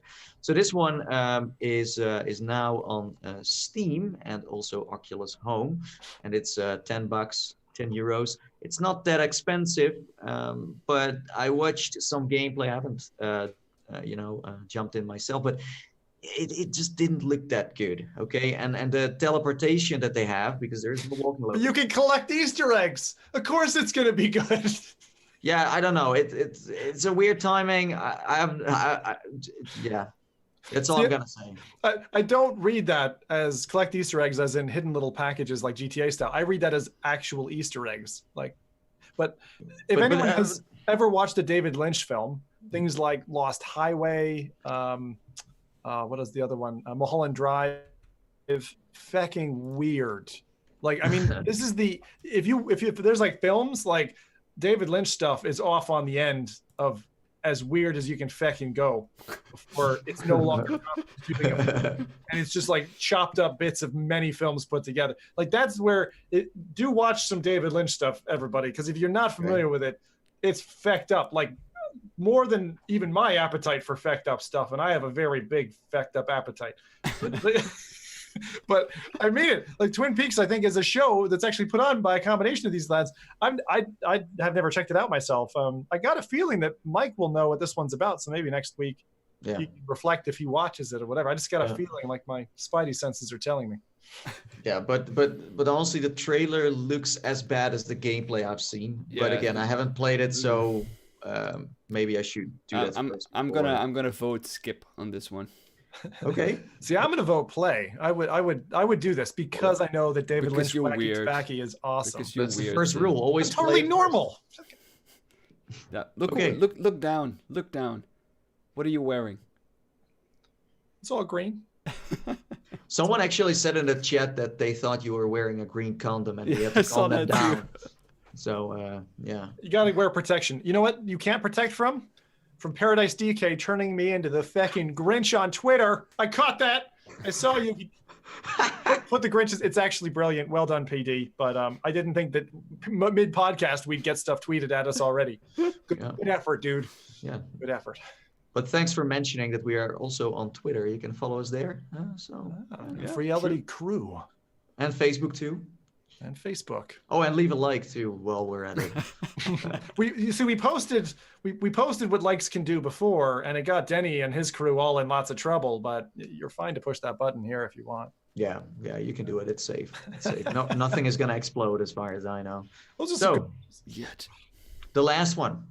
It's called Hello Puppets. I want this already. And this is my favorite one of this week, to be honest with you. Hello Puppets is a horror comedy adventure that turns your hand into a living talking puppet. Yes. Years ago, a bad no. Well, that would be something, right? Years ago, a bad Sesame Street knockoff called Mortimer's Handyman was canceled and forgotten. But the puppets from the show have come to life. They're pure evil and they have plans for you. Yes. So, who's ready for this one? Wait, before you continue, another one where hand tracking would go great, Rowdy. Another one. Yeah, putting your hand in a puppet. You'd love that, don't you? This is something for Zim. I mean, I've seen this Psycho stream of him last week. He can pull some very strange faces where he puts he does something like this, and then I think. and then I don't know. I think this is like jump scare galore. This game. Yeah, it is. No, it is. It is. I also watched some gameplay of this one, but it looks very cool. I think the concept of this is unique. I haven't really played anything before. What platform is this? This one is on Oculus Home. The Oculus Home Puppet Rift VR game that looks actually quite scary from what the trailer's showing. And can you use both hands, or is it just one hand? So with one hand, you can solve puzzles, and with the other hand, the puppet is also doing things. So I've seen certain mechanics where you and the puppet have to work together. So this puppet is grabbing a lever, and then you have to turn up the power. I don't know, but you just collaborate in that sense. That's awesome. I think that's cool. It's a cool concept. It is, and it just talks to you as well in a personal way, where it's like, "Hey, Rowdy, this way," and then you start talking to your hand. So I thought this one was kind of fun. I wish Oculus was promoting this one more. They seem to be very fast with releasing stuff. They just throw it out there, but because of that, you miss these kind of things, and that's a shame. Especially the Rift platform doesn't seem to get that much love compared to Oculus Quest. But hey, that's the way it is at the moment. Chat is loving this, by the way, and Anne says, "No way I will play this. Normal dolls already freak me out." Okay. So this one is $20 / 20 euros. All right. There you go. That excellent. was it. Yeah, that was nice. I actually like that selection. Good job, Nathan. And actually, PD came back and said, yes, Particulate had previously launched on Oculus Home, so you got it with Steam. So no worries. If you missed your particle fun, Nathan got you covered. Nice. All right, chat, you're not allowed to eat them alive. All right. So with that, we move on to our major topics. So the first one, and probably the most interesting thing at all we've got to talk about today, although we do have Boneworks, is Valve withdrawing Half-Life Alyx from the Game Awards. Are we going to talk about the teleportation mystery? Oh, yeah. Don't worry. We'll get there. Yeah. So IGN mentioned, before Half-Life Alyx was revealed last month, rumors around the internet claimed that Valve would reveal a new Half-Life game at the Game Awards in 2019. the one that just went. One of the rumors was based on a supposed conversation between a development team at Valve and Game Awards host Jeff Knightley. Valve then tweeted, "We're sorry to say Half-Life Alyx won't be shown at the Game Awards tonight. The team is hard at work on the game, and we're excited to show you more in the new year as we approach the March release." After Half-Life Alyx's announcement, Knightley revealed that he's been secretly chronicling Valve's return to Half-Life, and he also said, "Stay tuned to the Game Awards on December 12th for more info on Half-Life Alyx and lots more to tell in 2020. It was unclear if the plan was to show Half-Life Alyx at the Game Awards actually was changed, or if it was a miscommunication in the first place.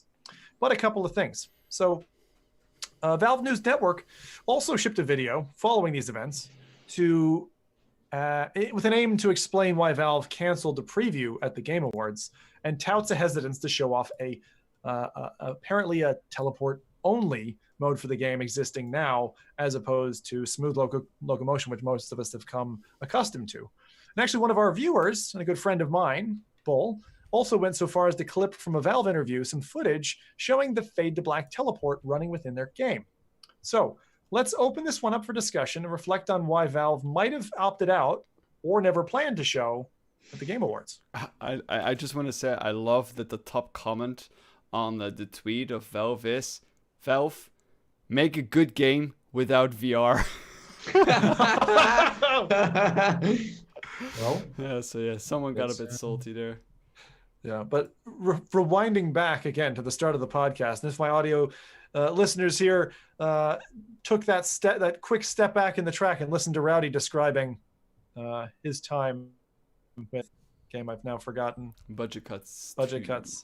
You were describing it absolutely perfectly. I'm like, if they come out with teleport only, this is how we're going to be describing Half-Life Alyx, I feel. I really fear that at this stage, teleport only is not a good idea. So teleport only as an option, okay. Teleport only as the default, I'd like us to talk about that. Mm-hmm. And then having absolutely like no smooth locomotion, I think they wouldn't do that. But what do you guys think? Based on the news that you've heard, they won't. They 100% won't do that. Exactly. They're going to have the option, right? They already said it. It's on the website. Smooth locomotion. Right. And they brought in back in the day, when Dante was developing Onward, which was one of the first games to actually use smooth locomotion. They brought that guy in for a certain time period to work on something. So I'm assuming then that it would be on smooth locomotion because the guy kind of killed it there. I thought they were incubating him. I thought that was the point. They saw the benefit because, again, a big part of Valve was brought in, along with like Chet Falazek and people like that, were brought in from kind of like Counter-Strike, right? Yeah. And brought over into the team. So I think there's still a large aspiration towards a solid VR FPS from Valve. And that's the way I read that situation. But I agree with you. That could have been a knock-on effect that they brain drained, I say this kid, I love to call him that because he's so young. He's probably 20 now. This kid's, is he older than that? Maybe he's older than that. Dante? Dante, young 20s? Dante is older than that, yeah. Okay, yeah. I was thinking about... There's a Lubo guy. Yeah, the Valve kid. We've got the Valve kid. They just love importing young laborers is the thing, right? Get them working on the new Half-Life Alyx. But do you think that they were intending to show at the Game Awards, or do you think this was just a feck up and someone shouldn't have? I think that could be a possibility because the thing is there are still a lot of people who are not able to use thumbstick locomotion because they simply get motion sick. So teleportation is of course welcome to a lot of people, although for a gameplay trailer, it's smarter to not do that and use thumbstick logo because it just looks better, right? Yeah. And I think that was more the thing. Plus, we all have heard of the developer bubble. They have been intensely working on this all the time, and they don't think about that stuff that much, right? And then suddenly it's like, oh, wait, maybe we should change that up. Maybe we should. I do hope that when they started building this, they did it with, the mindset of, it's also going to have smooth locomotion. Because I've seen games where they ported it over later, like Apex Construct, for example. Yeah. It's the best example you can have, where it was teleportation only. Then at last moment, they decided to go for a thumbstick logo too, but you can just see in the world itself that you sometimes get stuck because they, didn't build it Hasn't from the planned ground for up that. So Yeah, I just exactly. hope that it was already implemented at the right moment, that they weren't too late with that, because they were mentioning, like Valve mentioned the lab, right? They were working on that, and they were like, what is going to be the next project? And the lab is also teleportation only. So The if they lab is started that old. early, then That is proper old. yeah, it is. 2016, right? It is proper old, but that means that back then teleportation was still acceptable. It wasn't just acceptable, it was actually Standard. the standard at the time before we shifted. And again, Onward was one of those games that Even in 2017, teleportation has been, even Oculus has been driving teleportation to so late that, it's still. But I mean, And it what makes. were we all I don't know saying? if, We were saying smooth locomotion. But Did it's they gonna listen? They it's did. on. They did, because it's on the website. If you go to the Half-Life website, they say that they have all, but it just depends on what that means and if it works well with what they designed. True. The thing is, the integration is important. Rowdy, what's the point you were trying to make? No, I do think that they're gonna implement it, and I think they've already done that from the get-go, because they know how. I mean, they've been in the VR community for quite a while, so I do think that they know the controversy around it of not giving people options, and I think if there's one thing that Valve knows or needs to do, I mean, they even do that with Steam VR, is like providing people options. So. Well, I mean, with their tweet, it kind of seems like they legitimized at least the rumor that was there. So I don't know if they did that on the back of all the hype that was there. Loads of people were talking about, there's going to be new Half-Life Alyx. And so if that either that came out of the rumor mill, or they had plans and then decided not to show. Yeah.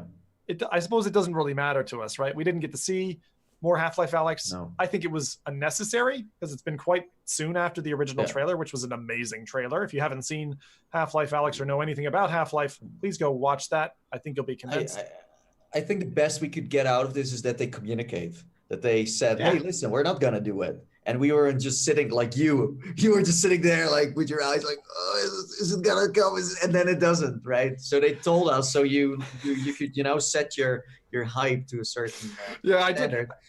I knew that wasn't going to come, but I still, what I was hoping, and this is what I tweeted out about it as well. I thought that they were trying to do some wordplay, like be really smart about it. And they're like, oh, we're not going to show Half-Life Alyx, but we are going to show Left 4 Dead VR. Yeah. It's like, I thought that was going to be a bait and switch. I would have loved that to happen, but it's okay. We have enough news from Valve. I'm not upset. I love that you're now saying like they're communicative. The company that only just created a Twitter account in 2019. That's a big thing. It's a big thing, right? Yeah. Also, something that I saw Half-Life related is that Valve is now advertising the trailer on YouTube and maybe also other places. So you might see a video and then there is an ad at the start that shows the trailer. So they are also pushing it. So that's good. Huh. Well, that's good. Nice. Yeah, excellent. But like you said before about the Game Awards, just to kind of put a pin in that one then, it was a very well-produced show. Like it didn't have any major interruptions. I enjoyed it. There was only one guy who I saw, one developer who was like, you could see he was like half choking and they got it away from him. And then, of course, what's the guy's name from Sony who was on stage with his translator? Kojima? Kojima, Hideo Kojima. So he's like talking away. I felt so bad for that poor translator because he was going on for minutes. He had to remember a lot. And then the Fortnite guys were like talking just like crazy amount. And it was so funny to see. They were basically shouting him down off stage with the little like billboards telling him like, please wrap it up. Wrap it up, buddy. It was so fun to watch that. So seeing that live definitely made it worthwhile. So I got some giggles out of it anyway. Yeah. So now what we've all been waiting for, please drum on your bone-based drum kit. Boneworks Impressions. Okay, a couple of things I'll say and then we'll open it up. So launched this week, the much-awaited physics-based first-person shooter dropped, and it's been a popular seller. But I do wonder what people think having had a few days with it. So Ars Technica, a news site that covers technology and that, their review stated, an absolute VR mess, yet somehow monumentous. Steam Spy sales indicate that the user base is currently between 200,000 and 500,000 copies having been sold in the last couple of days since release. And, we've had a lot of news this week, so I want to keep this relatively relatively free form. No structure, no spine, no rib cage or femurs to get in the way, just a fleshy pile of opinions. So let's hear it, lads. What did you think about Boneworks, and in particular, what surprised you? Go ahead, Natey. I know. This is gonna be a fun one. I can feel the fire. So we have all played it, right? Yes. Okay. All three. So, well, I played the story. I have not played the sandbox. The game has 2 modes: story, sandbox. I'll say one thing. Just mind spoilers. That's all I'll say, for the benefit of many. It's hard to identify what a spoiler is and what isn't, but I will try. I will do my best. For my benefit as well. I haven't gone through the whole thing yet. I understand. So, yeah. So I'm someone like, let's say, for me, sandbox is something that means that I need to entertain myself to a certain degree. I need to use my imagination, my creative ideas to, well, enjoy myself, right? The story in this case is point to point to a certain degree. It does feel open at some parts where there's a lot to explore. Let's say the more you discover in Boneworks, the more rewarding it becomes, the more entertaining it gets. If you rush through it, you're going to miss a lot. It's not going to be as fun as you think it can be. That's what I'm going to say. And the story in this sense is not getting told through, let's say, characters that you meet. As far as, and I haven't finished the game yet, I'm close, but I haven't encountered characters that talk to me, that I team up with to a certain degree. It's just like, how many hours deep are you, would you say? I have 15 hours in. 15? Yeah, 15. I got access. Including sandbox or no? No, the story. But I had access before it came out, so I had some time to catch up with certain things. Right. So I could just relax and play before the whole storm started.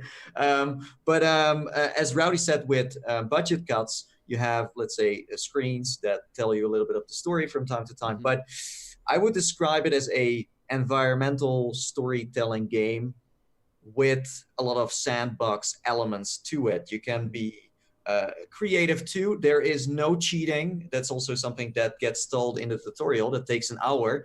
And that says enough about the mechanics. It will be hard to master, especially if you have never played something like this before. And that's true, because there is nothing like this. This is when you said there's no cheating. There is no cheating. Okay, because I took the tutorial a little bit differently. I heard them say it's okay to cheat. In other words, if what you can do within the world and its physics, it won't limit you. Like no, but that's the same. What you mean. That's the same. Yeah, we mean the same thing. Like you can't cheat because there is no cheating. It doesn't even, nothing is. It's just your ideas, your creativity that takes the lead.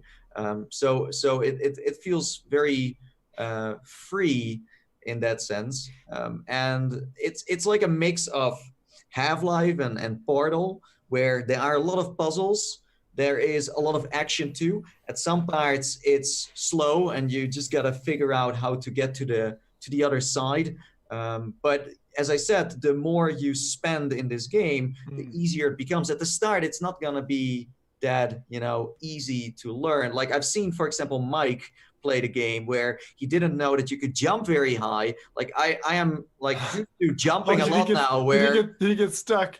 Well, he got stuck at a certain puzzle. But if he let's say if he knew how to but he's played it for the first time. So how can you know, right? Because even after the tutorial, it's not like you know everything. There's still it does teach you. It teaches you to learn. But I was physically jumping actually until I realized you could button jump as well. Yeah, and you can pull in your legs in too to make it to certain places. But besides that, I've seen, of course, this whole reaction to Boneworks. Some people being very positive, some people that are not so positive, and the thing that I've seen some people react to, the way they describe the game, came out of pure frustration of not knowing how to play it. Because even me, after playing it for 5 to 10 hours, I was still not very good at it, okay? And then after all, I got into this flow of like, wow, okay, now I get it. And this is a game for people who are a VR enthusiast. This is not for the regular consumer. It's very intense. I'm not gonna lie. I got motion sick a couple of times where I was like, I'm just gonna turn it off after like 2-3 hours playing it straight. I was like, okay, because I got too let's say excited, where I was just doing this crazy stuff that is super intense, and it's a workout, so you start to sweat and then everything comes together. But now, after playing it for so long, I start to get more and more used to it. So yeah, that's kind of my taking it. And so for you, is it thumbs up, thumbs down? It's definitely a thumbs up.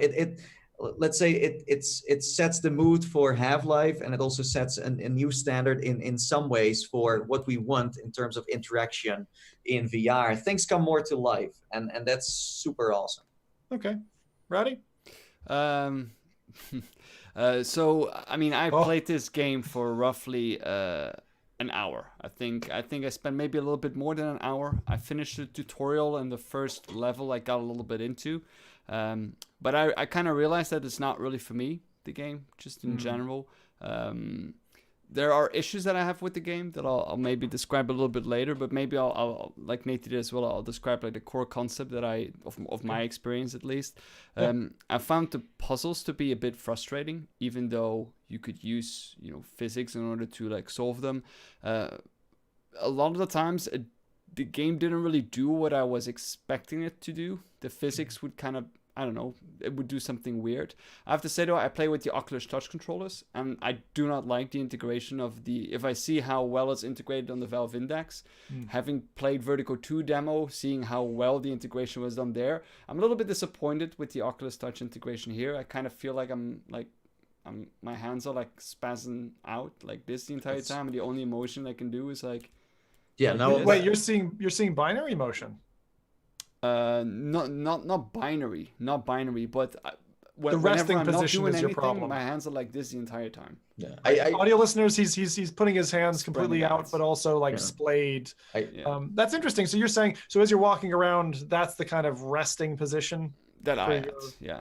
I should probably mention that I played it on the Valve Index, but I also played it on the Quest through Oculus Link. And what Rowdy says, I can definitely agree with that. Although, as I said, I've been playing it so much that I seem to get a certain, because you're so into it that even with the touch, I was like, okay, I'm starting to get it. But yeah, I could see that on the Valve Index, it was way more fun, way more realistic, also way cooler. The 1-to-1 ratio of what you see in the game to what you actually have in the controller, it's not correct. The angle is also off, so it makes it those kind of things like kind of like for a physics simulator. Those are the things that for me really need to be like just perfect. I was not a big fan of the level design. The ones that I've only played for like a little bit more than an hour, so I don't have the 15 hours of experience that Nate has. It didn't. After playing that 1 hour and 10 minutes, I kind of like put it down, and it's been now like 4 days ago, and I haven't really been like, I want to dive back in. And maybe that's my fault. Maybe it's because I was like overhyped. I know that I mentioned in the last episode, I do hope that it's going to be more than just a nice physics simulator game, like a tech demo, like they even joke about in the game themselves. But the reason why I started getting a bit worried about that was because the only thing that was being shown in those awesome trailers was always like the physics, and the story kind of like never really got through that. So I was like, okay, I think the story is gonna play second fiddle to the physics game, which is fine for me because they're gonna make a sandbox. But this is the thing that really pissed me off about this game, because I'm not interested in playing the entire story mode for like 15 or 16 hours. I wanted to go into the sandbox mode or in the arena mode, because they have an arena mode as well. I only wanted to go into the sandbox mode. You need to first unlock the sandbox mode. Fine, okay, you need to unlock it. It took me roughly, I think, 45 minutes in order to finally find a thing where I could unlock it. Okay, but then once you unlock the sandbox mode, for some reason, for me at least, there was nothing in there. You need to still unlock all of the things throughout the story mode. The guns, the enemies, and I'm like, why? Why is that done? I think they of course want you to play the story. I think that they want you to experience it first. Although it's very long. Like if you want to get all the items, like as you said, like you want to get everything straight away, The problem is, even I, after playing so many hours, there are still things that I saw in the trailer that I don't have. And Yeah.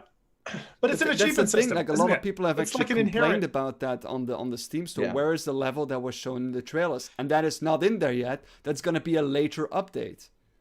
Oh, is that true? Yeah, oh, right. that's So what people they have played said. through. So let me thank you for your impressions, lads. Throw my kind of chip in the hat or whatever.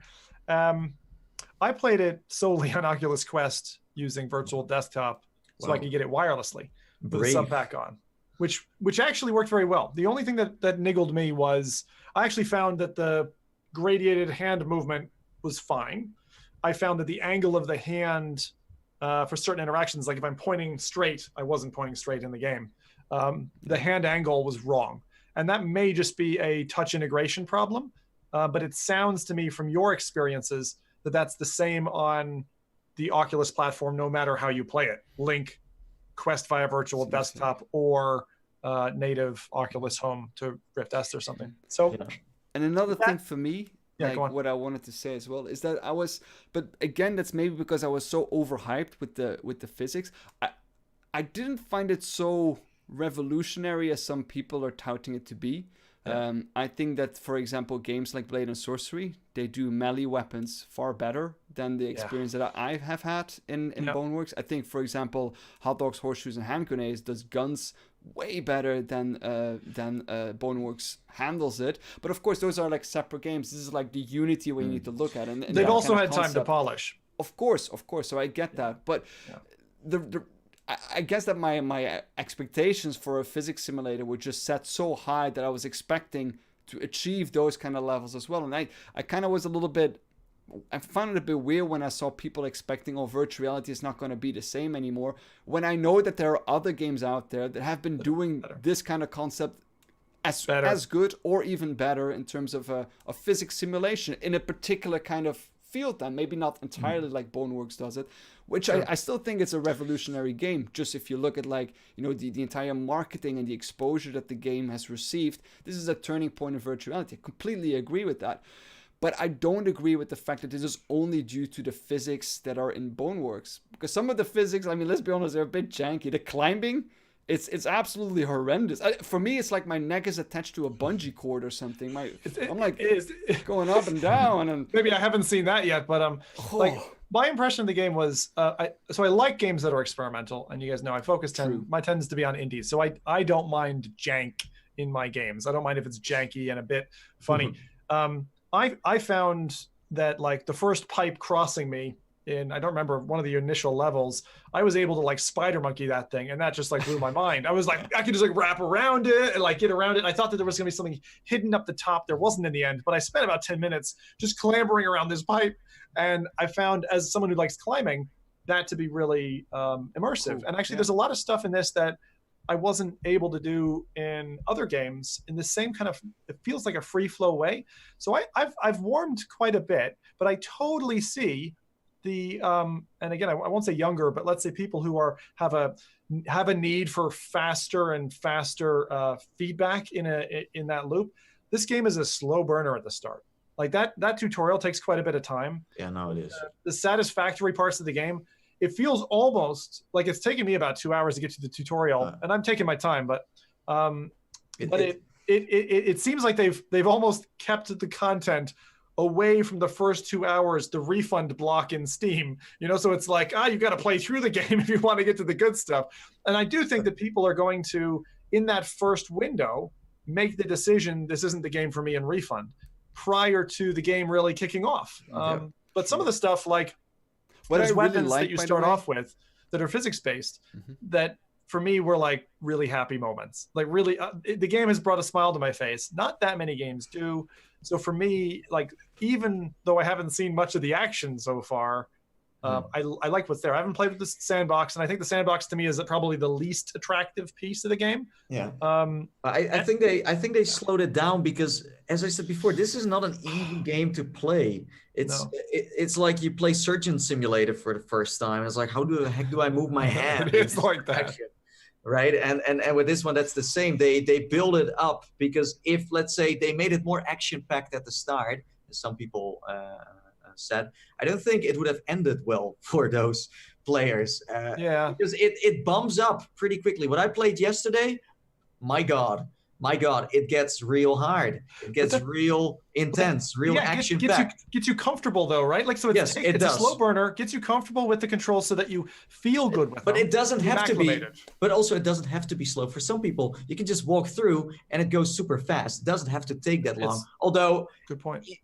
Like I would say, it's a shame if you do, because if you let's say spend some time on every level, there is a lot to discover, and as I said, it's more rewarding too. What I did personally like a lot in the time span that I did play was the kind of museum they put up about like virtuality it's and amazing. Locomotion. I really enjoyed that. But yeah, I mean that's Did you just notice my the glass opinion. effect? Did you notice the glass effect in that? Yeah. The curved glass effect like that they have in the game. Like some of the material effects I really liked. Like you, I think the physics can be a little underwhelming at times. So it is probably a little bit more janky than I was expecting it to be. The thing that I really missed in terms of physics itself were two things majorly. Destruction physics. I didn't really see a lot of that. Like the crates, they kind of like... It was Half-Life 2 level destruction. Like you hit a crate and it breaks into 4 or 5 bits, but it wasn't like Bad Company 2 physics. Like, and they then could have done also the sound physics. I had a baseball bat and I was just testing it. I was like testing it, bang it against the ball, bang it against this. And there are like some different kind of sounds that they have, like for example, for if materials. you hit a fence of materials. So I was expecting that to be more, but for example, I was hitting a carton board box and it sounded the same as I was hitting a wall, for example. Just to give an example, I don't know if that is the case, but there were objects that I was hitting that I was expecting to sound differently. And they didn't. I think that if you build a game that is all about physics, is very ambitious, and there's like an endless way of like what you can do with that, right? Because if you think about like today, it's so weird because I've been playing so much Boneworks that when I opened the door or I did something, I was like, wait, so Boneworks is basically just based on what I do in real life in a way, right? But then you notice that I can still do more in real life than what Boneworks can do. So and then you think about like, whoa, but then development-wise, there is too much that you will ever be able to pack into a title. But sound effects I perfectly are definitely... understand now, by the way, why Half-Life is using floating hands and not inverse kinematics. Because I mean, watching people stream as well, like they see those like tippity tappity like feet, like tick, tick, tick, tick. If they would do that on Half-Life, I'd just be like, no. Although we are going to see some elements from Boneworks in Half-Life, because apparently, and these are of course rumors or sources that we heard, that Brandon and his team, they went to Valve and they showed it off, and there were a lot of things that Valve thought like, wow, we can use that for Half-Life. So there are some things in there that we're going to see back in Half-Life. But yeah, Half-Life is let's say in that sense more arcadey, but I do think it's good. Does Boneworks actually allow for feet tracking like they do in Blade and Sorcery? Not yet. So are you guys talking about, I haven't seen it myself on output mode, but Stream was telling me like enable basically an observer mode. And so does it show your full body in a scene? Is that what you're talking about? And the legs are actually animated as well? I was just talking about me looking down. Oh, you just mean looking down and seeing your legs and being a little bit like, it's a bit funny. Yeah, there was actually a place, I don't know if this is a spoiler. I broke some glass, I pushed a button, and it should have been a more hardcore mode, but I couldn't discern the differences. Anyway, we'll talk about it off stream, in case I'm spoiling it for anybody. But I suppose the game as a package for me, I feel like it's worth the money. In terms of what they're... It's not that expensive. Not that expensive. It was £24. So it was like, that's worth it. It was just very unique. And that's the thing I like about it most, is that it's a very unique experience. But do you buy into those DLCs and that potential multiplayer or that workshop? They're not going to do multiplayer. Yeah. Multiplayer. They've already stated that they won't. Yeah. No.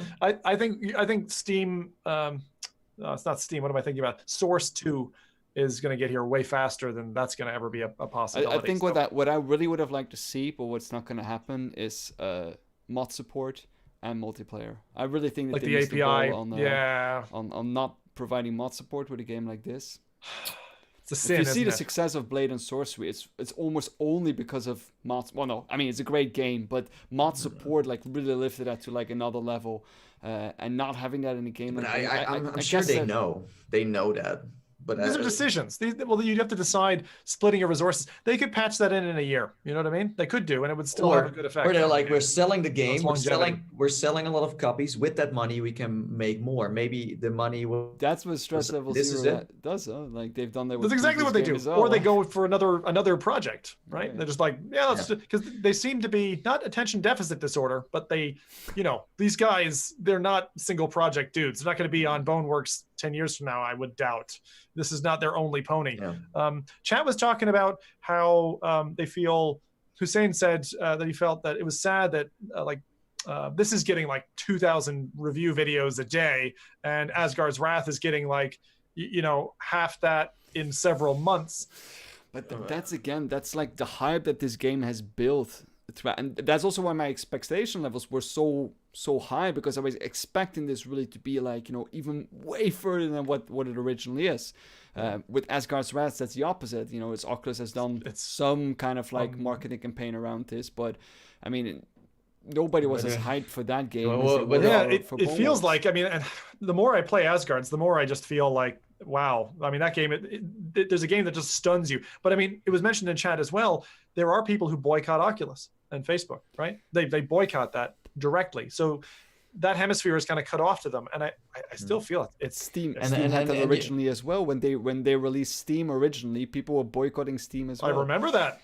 Good old green Steam, military green Steam. You guys remember that? You also need to know that Stress Level Zero has a YouTube channel called Node, and then they have Corridor Digital, who also sometimes plays what they make. So they had, they made tons of videos before this even came out. They have always been very open with new hardware that we could see. Like a lot of people see Node as a VR channel, just like Tested and others. So with that, they had like a huge marketing machine that Oculus, let's say, doesn't have in that sense. A very natural way of. I know in the chat they're saying that it's not specifically their YouTube channel, and that is true.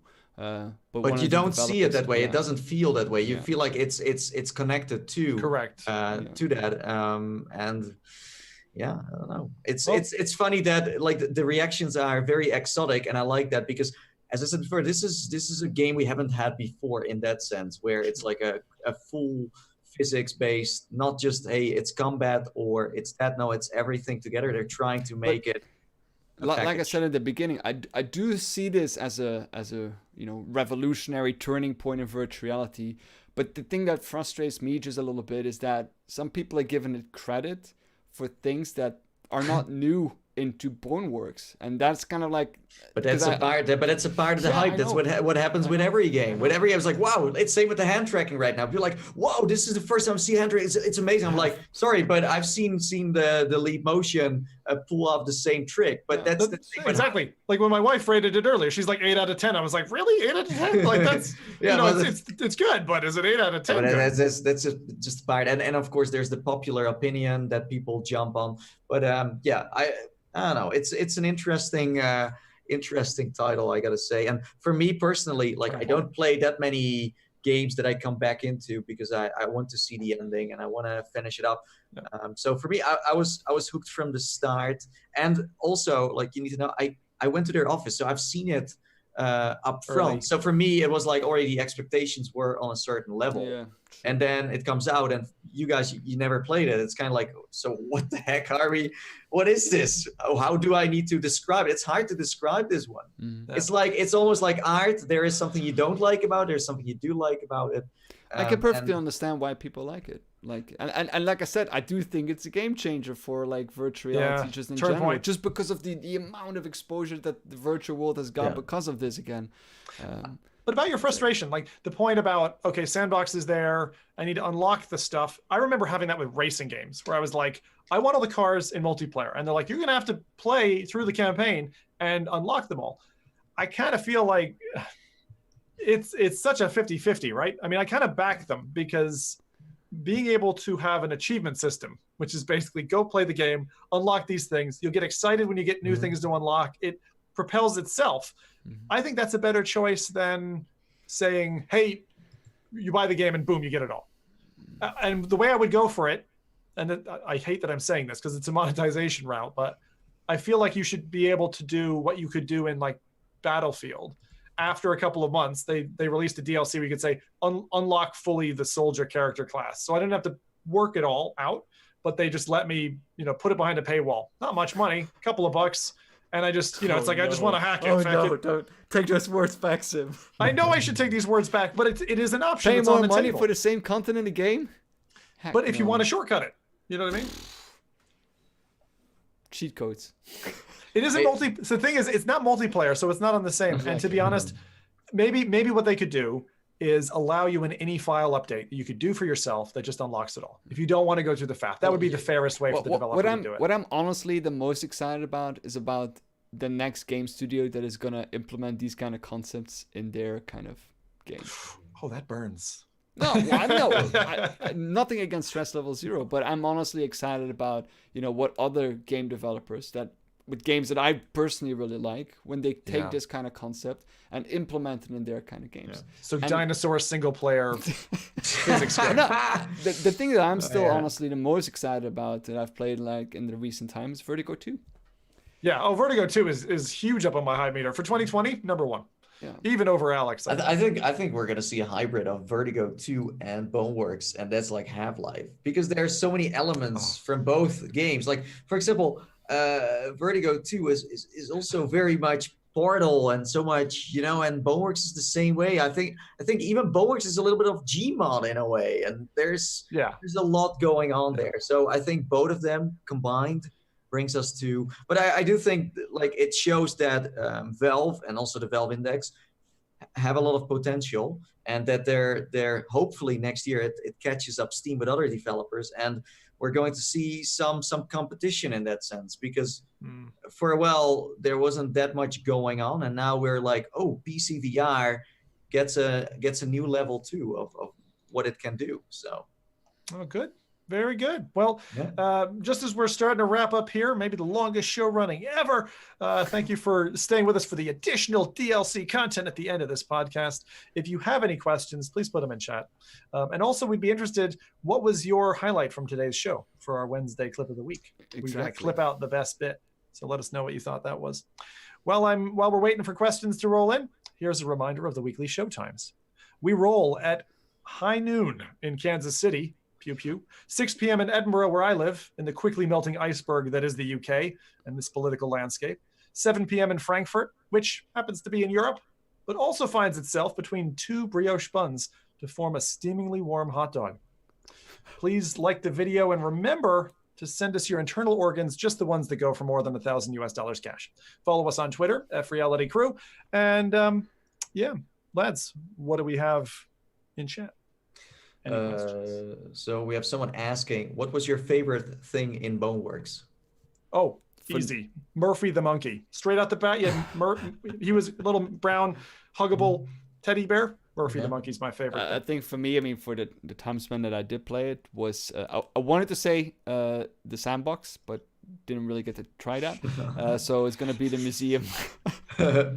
Well, since there is no cheating, I would say the first time I got this sledgehammer and I broke the window, and also putting a trash can on my head and just not, like, no one can hit me anymore, but also not knowing where you're going and then just bumping into stuff. I see in chat someone said, I have a question. Can a game be haunted? Yes. Wasn't Zelda haunted? One of the Zelda copies? I did not hear this. I heard about a CD once, which was it Queen or one of the Metalhead? The Beatles? They bled themselves. They gave blood and they put their blood into the ink that went into the CD album cover. I was how like, much blood did they have? Or how many copies did they sell? I don't think it was only blood. I think it had ink in there as well. But that's a bit scary. It's like you can contract an STD from this album. Please don't do that for VR. Thank you. Did anyone try the cow VR headset? No. I'm not a cow. What are you calling us? Yeah. Oh yeah, they're asking it. So Bastards. Anything else? Anything on Twitch? well, that's a good one. Well, it's like no one's watching Twitch. Okay. All good. Good. So thank you everyone for tuning in to this extended version of the podcast. As we conclude this week's festive episode celebrating Mike, the bright-nosed reindeer, I'll remind you that Santa's sleigh is only 10 days away.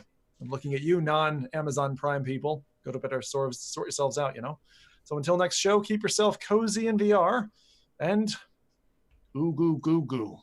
Peace. Bye-bye. Bye.